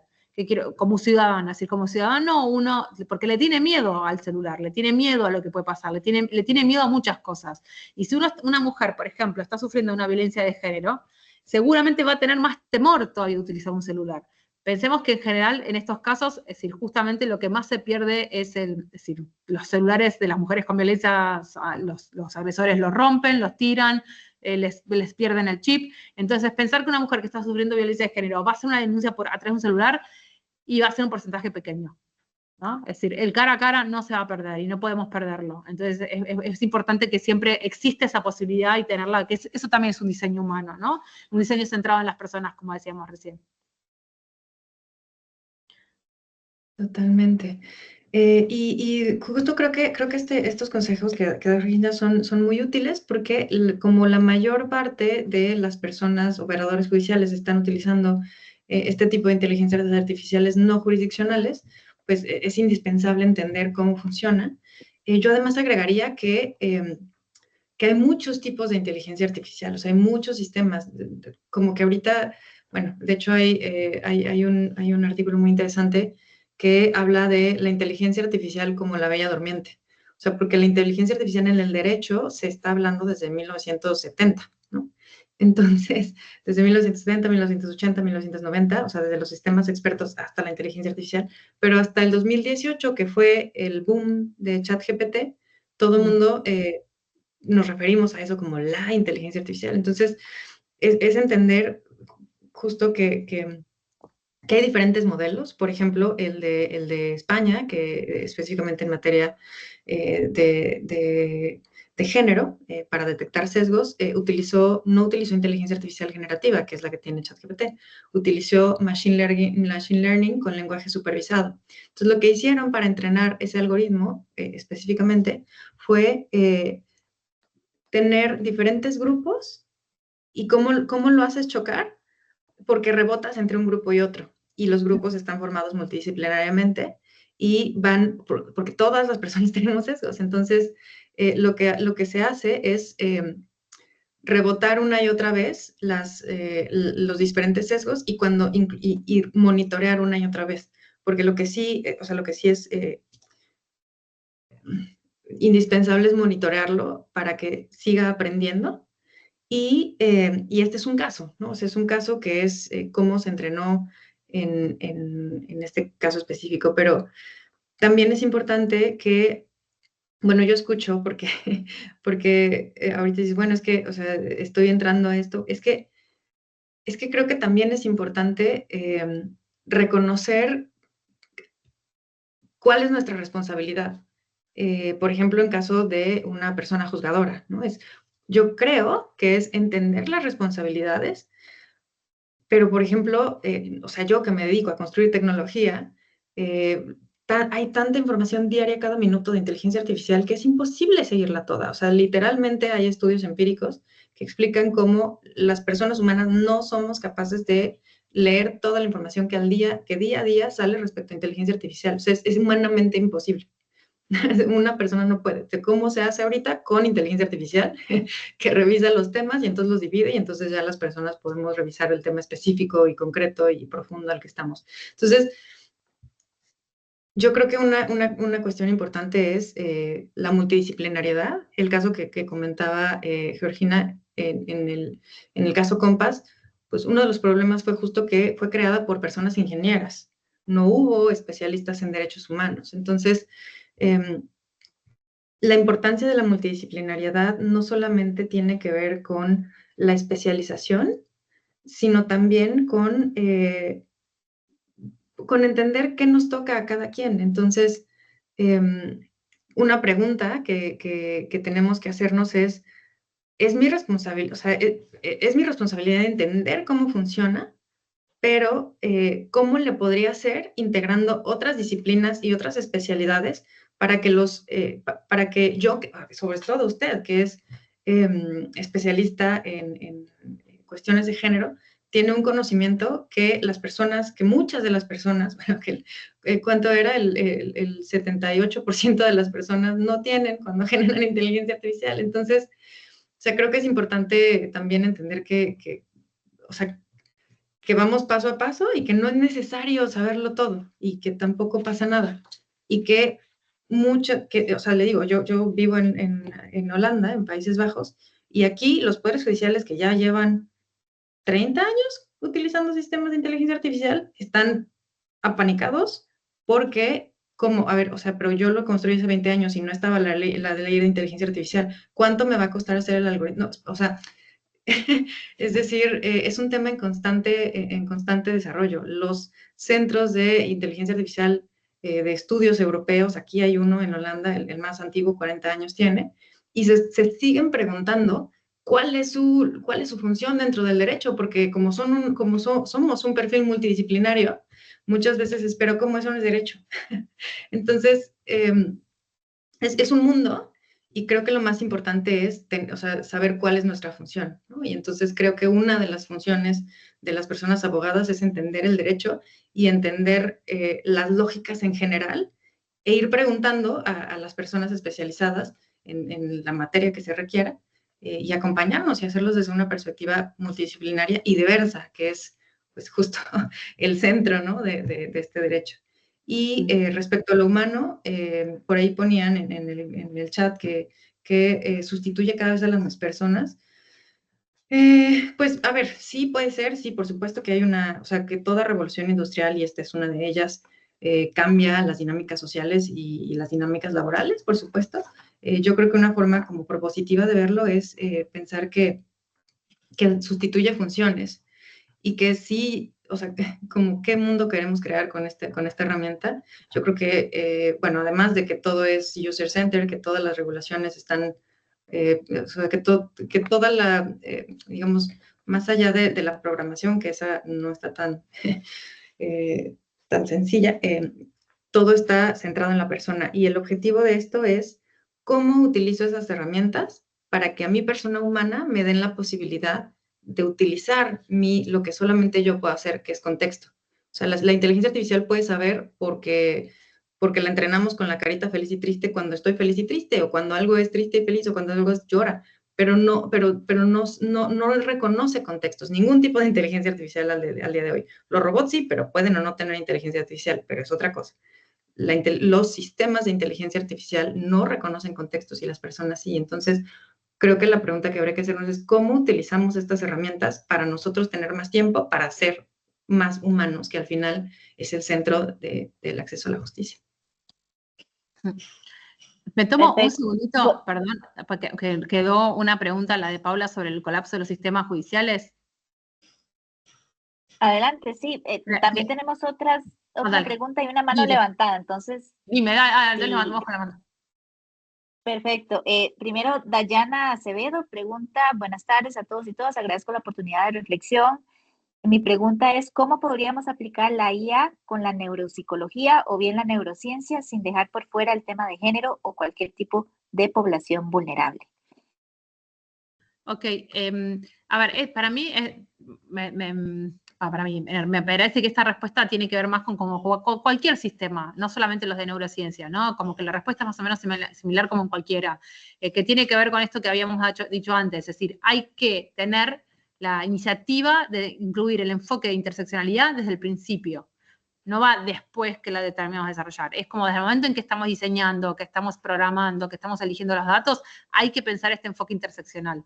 Entonces, la forma es la misma que todos. Es como entender las desigualdades sociales, entender que justamente, y sobre todo con el tema de los sesgos, ¿no? Que no sean, cuando estamos tratando de entender los comportamientos de las personas, no asumir que lo que nos diga una inteligencia artificial y cómo nos categoriza un sistema de inteligencia artificial es la manera de, ¿no? Es la manera que aprendió, por esto mismo que dice Laura, que no entiende el contexto, una historia de miles de años de desigualdad, es decir, entiende la información que uno le da y ese es su universo.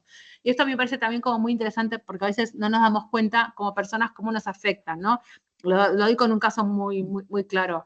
Cuando tenemos que hablar, por ejemplo, con mujeres y con hombres, que nos dicen que las desigualdades sociales de género no existen, ¿no? Las mujeres ya hacen todo lo que hacen los hombres, ya, no sé, ya votan, ¿no? Cuando uno les da la perspectiva más histórica, ¿no? Tipo, es decir, las mujeres votamos hace menos de 50 años, la mayoría de los países, no en todos, pero en la mayoría de los países, bueno, los pone un poco en perspectiva de decir, pará, entonces esto es nuevo, ¿no? O cuando les preguntamos desde cuándo les parece que existe el derecho a la no violencia hacia las mujeres, como derecho, y todos lo pueden poner a principios del siglo XX o siglo XIX, y resulta que cuando se enteran que tiene menos de 10 años o que ni siquiera existe en algunos países, se sorprenden de que no exista como legislación, ¿no? De que nosotros vivimos en una región donde tenemos justamente estas legislaciones de avanzada, donde se habla de violencia de género, y muchos otros países que no. ¿No? Que todavía estamos hablando de violencia intrafamiliar o violencia doméstica y no ven el problema de la violencia de género como algo lamentablemente integral y sistemático e institucionalizado, ¿no? Entonces es decir, y nos perdemos el foco. Bueno, a la inteligencia artificial le pasa exactamente lo mismo, lo único que ni siquiera tiene esa posibilidad de decirle, si alguien no la entrena de esa manera, que entienda ese contexto, como Laura bien decía. Entonces, respondiendo a esa pregunta, yo considero que tiene que ver con cualquier sistema, no solamente, y esto es clave, sumar, que creo que alguien también lo puso entre los comentarios, grupos multidisciplinarios en el desarrollo, sino la voz de los grupos marginalizados. Porque también hay muchas mujeres con privilegios, también hay muchas personas de ciertas etnias con privilegios y que también no ven sus privilegios. Es decir, esto también es sumamente importante. Que uno sea parte de un colectivo no lo hace representante de ese colectivo. Yo puedo ser la mejor, no sé, mujer desarrolladora de inteligencia artificial y tener cero enfoque de género, porque considero que nunca tuve una barrera en mi vida. Y puede ser, y no se lo tengo que pedir a ella que lo tenga. Es decir, eso también es clave. Que los grupos sean diversos es un tema de derecho laboral. Es decir, que tenga la oportunidad de estar ahí. Ahora, que tengan una mirada interseccional y enfoque de género no va asociada a su género, ni va asociada a ser parte del colectivo LGBT o va asociada a ser parte del colectivo de discapacidades. Eso es una formación que tiene que venir de afuera, externa, no asumir que esas personas por ser mujer lo tienen o por ser una persona del colectivo de la discapacidad lo tiene, sino una formación que la institucionalidad nos da a nosotros para que todos y todas tengamos esa mirada, ¿no? Perfecto. Gabriela está con la mano levantada. Adelante. Muchísimas gracias de verdad a ambas por la exposición de hoy y también por el espacio. Me gustaría ver justamente a raíz de lo que indicaba doña Laura sobre el tema de los mínimos éticos que se han marcado en la Unión Europea, ¿verdad? Desde el punto de vista regulatorio, justamente desde un punto de vista de género en la IA, ¿cuál es el impacto que han podido ver o medir a través de la derogatoria que tuvo Estados Unidos de toda la materia ética con el cambio de gobierno? Dado que como ahí es donde se hace la mayor cantidad justamente de programas de IA, si ustedes han logrado ver, monitorizar si eso ha cambiado mucho, si todavía por los mínimos se van a seguir justamente teniendo, o si las IA se han cambiado mucho a la hora de que están haciendo las respuestas a los prompts que se les están dando. Qué pregunta difícil, Gabriela. A ver, lo que sí podemos decir es que el impacto que tuvo la derogación de Trump a todos los programas de diversidad es mucho más allá de lo que nos hubiéramos imaginado. Realmente es terrible. ¿Qué quiero decir? No es solamente que se disuelvan los equipos de diversidad e inclusión en las empresas públicas, no es solamente porque no pasó solamente en las públicas, pasó en muchas empresas privadas y, bueno, fue de público conocimiento todas las empresas tecnológicas, ¿no? Que por temor a quedarse afuera del gobierno o de sus acuerdos previos, también se sumaron a esta campaña y sacaron sus departamentos, sino que en general lo que nosotros observamos, sobre todo en las empresas de tecnología de origen americano, que están en cualquier país, porque lamentablemente esto no aplica solamente a Estados Unidos, sino que si una empresa es americana, en cualquiera de sus filiales en general tienen que cumplir los mismos reglamentos, se han tenido que como disfrazar la terminología. Y disfrazar los programas. ¿Qué quiero decir? Ahora se habla de bienestar, se habla de seguridad psicológica, así como si con eso uno siguiera hablando de los mismos temas y no estás hablando de los mismos temas, ¿no? Entonces, yo no lo analizamos tan en profundidad, yo por lo menos no sé, ahora Laura podrá decir si hubo como un impacto directo, sí seguramente en los nuevos desarrollos sí se va a ver afectado, ¿no? Por cómo se utilizan. Y eso es algo que tenemos que tener muy de acuerdo. Es decir, como esto que les decíamos al principio, no es lo mismo el desarrollo en un país donde existe cierto marco normativo que en un país donde no existe ningún tipo de marco normativo. Entonces ahí la responsabilidad la tenemos nosotros como usuarios. Es decir, vas a usar un aplicativo proveniente de un país que no tiene ningún tipo de marco, que no te asegura nunca, es decir, no te asegura desde lo legal que tiene en cuenta esta perspectiva. Y acá sí me parece importante decir, sumar cualquier tipo de perspectiva es costoso, porque implica ampliar los grupos de personas que forman parte, implica más tiempo en encontrar como determinadas soluciones, en encontrar esas personas que nos van a enriquecer nuestro sistema, ¿no? Es muy fácil hacerlo encerrados entre ingenieros solos. Cuando decían, ¿no? Es mucho más sencillo. Y entonces ahí tenemos como un tema ético de si nos vamos a lo barato o a lo caro, si nos vamos a lo de calidad y qué es calidad, ¿no? Y yo creo que ahí, en ese sentido, me parece que cada país que sí le interesa el tema y que sí está preocupado por la ética y la inteligencia artificial, tenga que hacer ciertos pedirle requisitos a los aplicativos. Le tiene que pedir no solamente a los que se desarrollan localmente, sino a los que van a utilizar a nivel internacional. Tipo, que un sistema judicial en Costa Rica utilice algo hoy en Estados Unidos, cuando no está aprobado, y es problemático, ¿no? Totalmente. Y creo que, ay, a ver, para empezar, son regulaciones totalmente distintas. O sea, la Unión Europea tiene una regulación que trata de, pues sí, de poner límites, pero la Unión Europea tiene miedo de quedarse atrás, porque Estados Unidos tiene mucha más posibilidad por la libertad de crecer rápidamente, por la forma de uso de datos, por todo. Entonces, son dos así, o sea, como, no sé si decir de dos caras de la moneda, pero porque hay cosas, no hay muchas cosas, o sea, pero mínimos, es que en materia de género, es como el derecho, que es transversal, ¿no? Entonces, el hecho, o sea, por ejemplo, deja tú de la Artificial Intelligence Act, de la regulación digital previa. Por ejemplo, Estados Unidos antes tenía la obligación de poner verificadores de hechos. Ahorita no hay esa obligación para nada. Entonces, es algo que tú dices, bueno, pero ¿eso qué tiene que ver con género? Claro que tiene que ver con género, porque ¿cuál es el discurso que se está promoviendo? Sobre todo en el contexto que ya comentaba en China. O sea, literal, Estados Unidos está en un punto en donde esto del bienestar es, o sea, si tú tienes un proyecto que se llama diversidad, se va el financiamiento. Adiós. está en un punto muy, muy álgido. Entonces,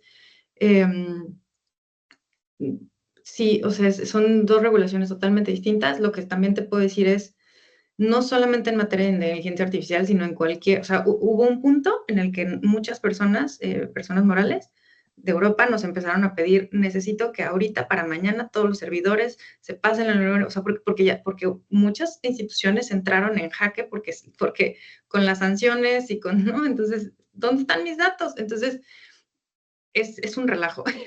O sea, realmente, ahorita mientras Gina hablaba, yo estaba tratando de poner como, bueno, ¿cuáles serían los mínimos? Y yo, bueno, pero es que los mínimos en materia de qué? Porque los mínimos en materia de explicabilidad, de verificación, de encontrabilidad, o sea, en todos lados pega la lógica de la diferencia y la desregulación versus la regulación. Esto no da claridad ni ayuda, pero lo que quiero decir es complejo y es transversal. O sea, en cada una de las obligaciones de revisión, de verificación, de revisión no solamente de que una persona esté revisando, sino de auditar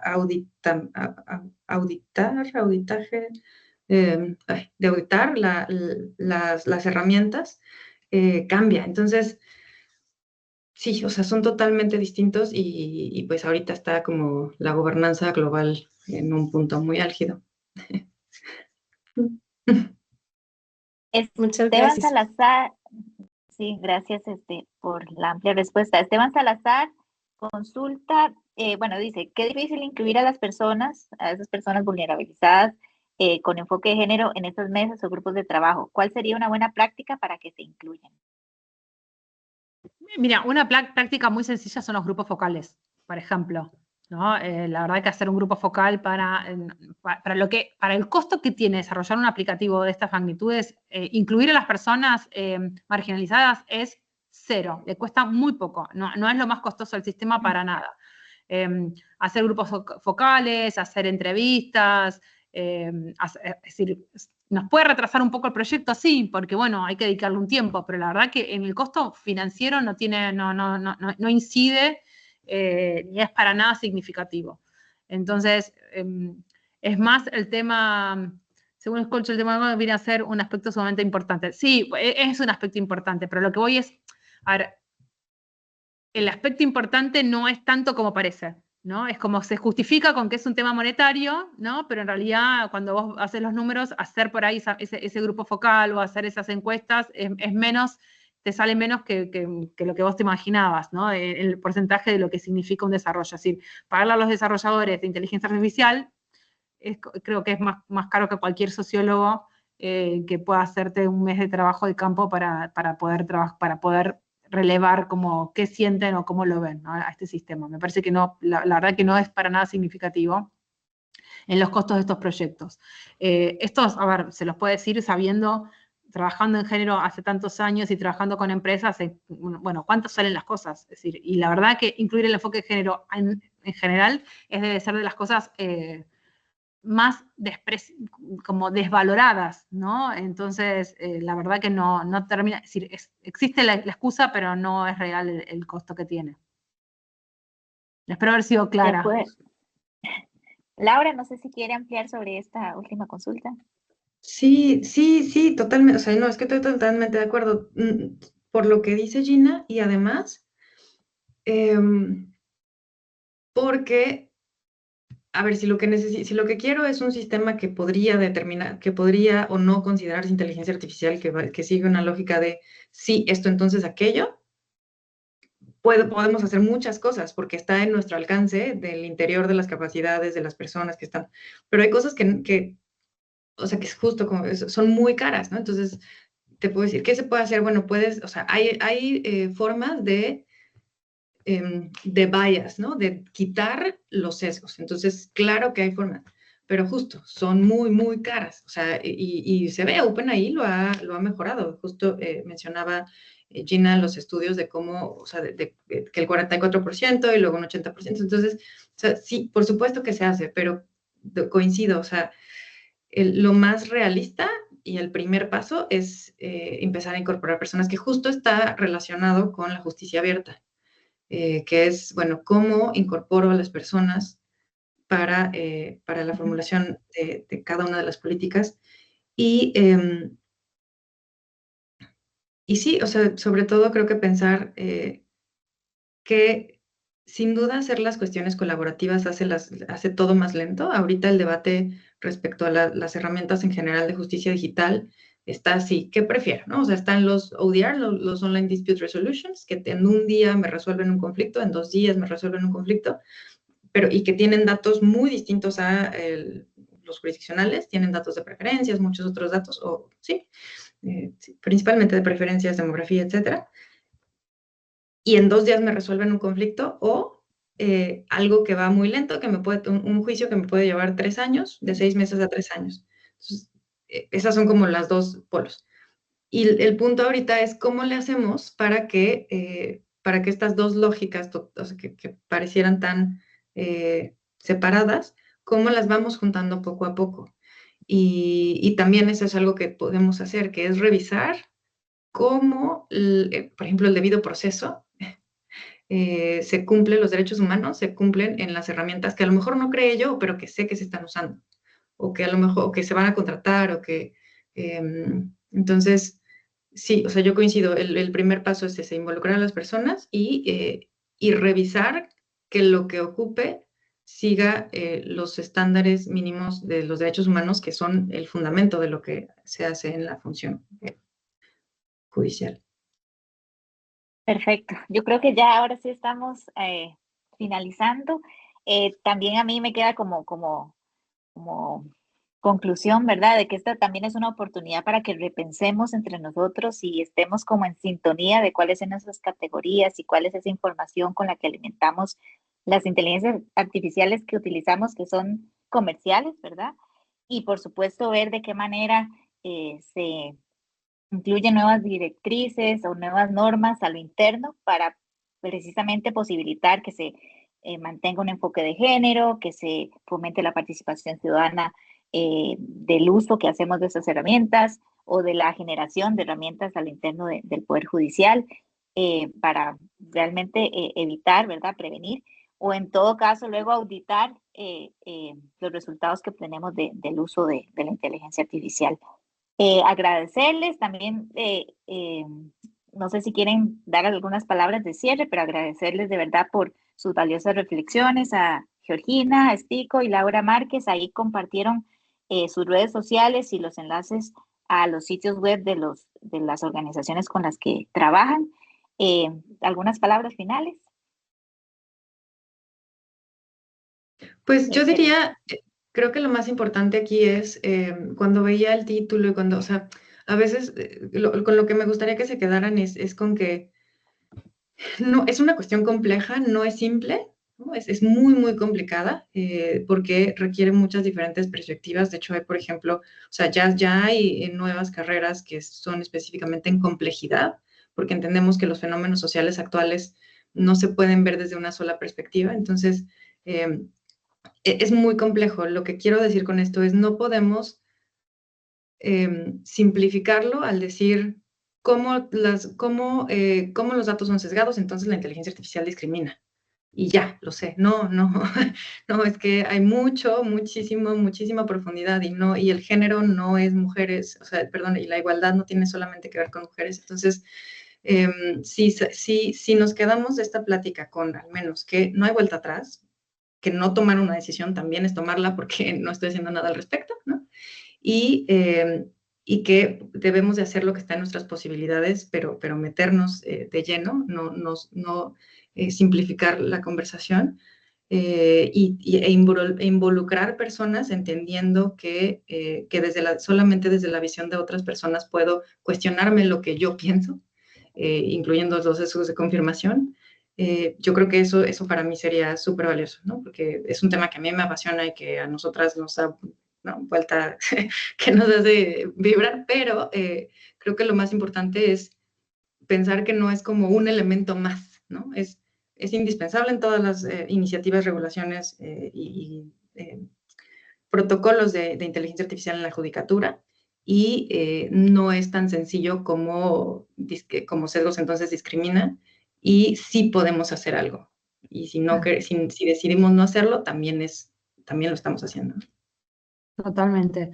Yo solamente sumo como también una reflexión para todos, es cuando decimos que la inteligencia artificial tiene sesgos, en realidad parece como que fuera una entidad, ¿no? Una entidad que surge así sola con estos sesgos. Y somos nosotros, las personas humanas, las que tenemos los sesgos.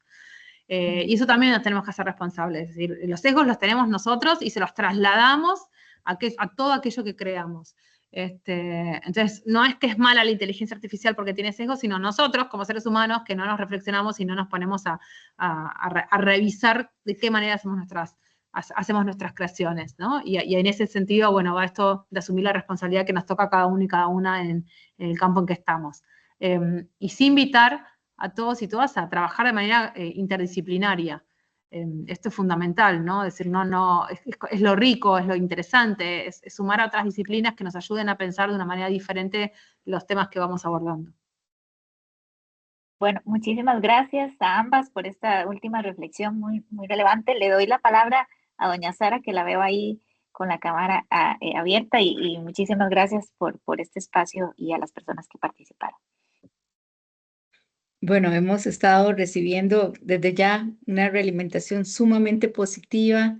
Hemos, creo, cumplido con el cometido de dejar muchas dudas, de dejarnos tareas, de dejarnos cuestionamientos, de movernos el piso, digamos, en este tema que ya de por sí es tan fluido y que obviamente con la intervención de ustedes queda clarísimo que tenemos mucho trabajo por hacer en las administraciones de justicia de Costa Rica, pero también con los otros países que también integran el Consejo Judicial Centroamericano, del cual hoy también algunos de ellos y ellas nos acompañan. Agradecerles muchísimo, Laura. Para vos estaba pensando que es muy tarde de noche ya. Y para Georgina un poco menos tarde, pero también bien tarde. Nosotros profundamente agradecidos desde el Poder Judicial de Costa Rica.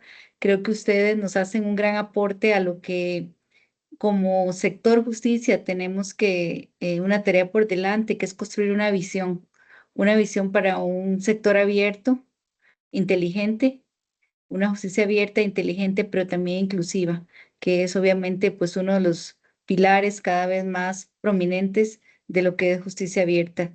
Hemos estado valorando mucho y avanzando en el camino de darle un nivel de la relevancia que merece al principio la inclusión en todas las prácticas de justicia abierta, así como las de valor público. Y pues necesariamente para hacer eso, este es uno de los grandes segmentos en los que tenemos que seguir trabajando. Entonces, pues por nuestra parte, de don Gerardo Rubén, por parte de los jerarcas CONAMAC, agradecerles muchísimo a las tres y desearles pues muchísimos éxitos, que sigan en estas luchas y esperamos contar con ustedes en algunos momentos y encontrarnos en este hermoso camino que a todas nos ilusiona muchísimo. Muy buenas tardes a todas las personas que participaron y nos acompañaron en esta tercera jornada. Estén muy bien y trataremos de seguir generando espacios de conversación y conocimiento en materia de, hoy termina nuestro ciclo de jornadas, pero van a escuchar de nosotros más adelante. Muchas gracias y feliz tarde. Chao. Hasta luego. Chao, Chao, adiós, muchas Georgina. gracias. Laura, chao. Dani, chao. Gracias.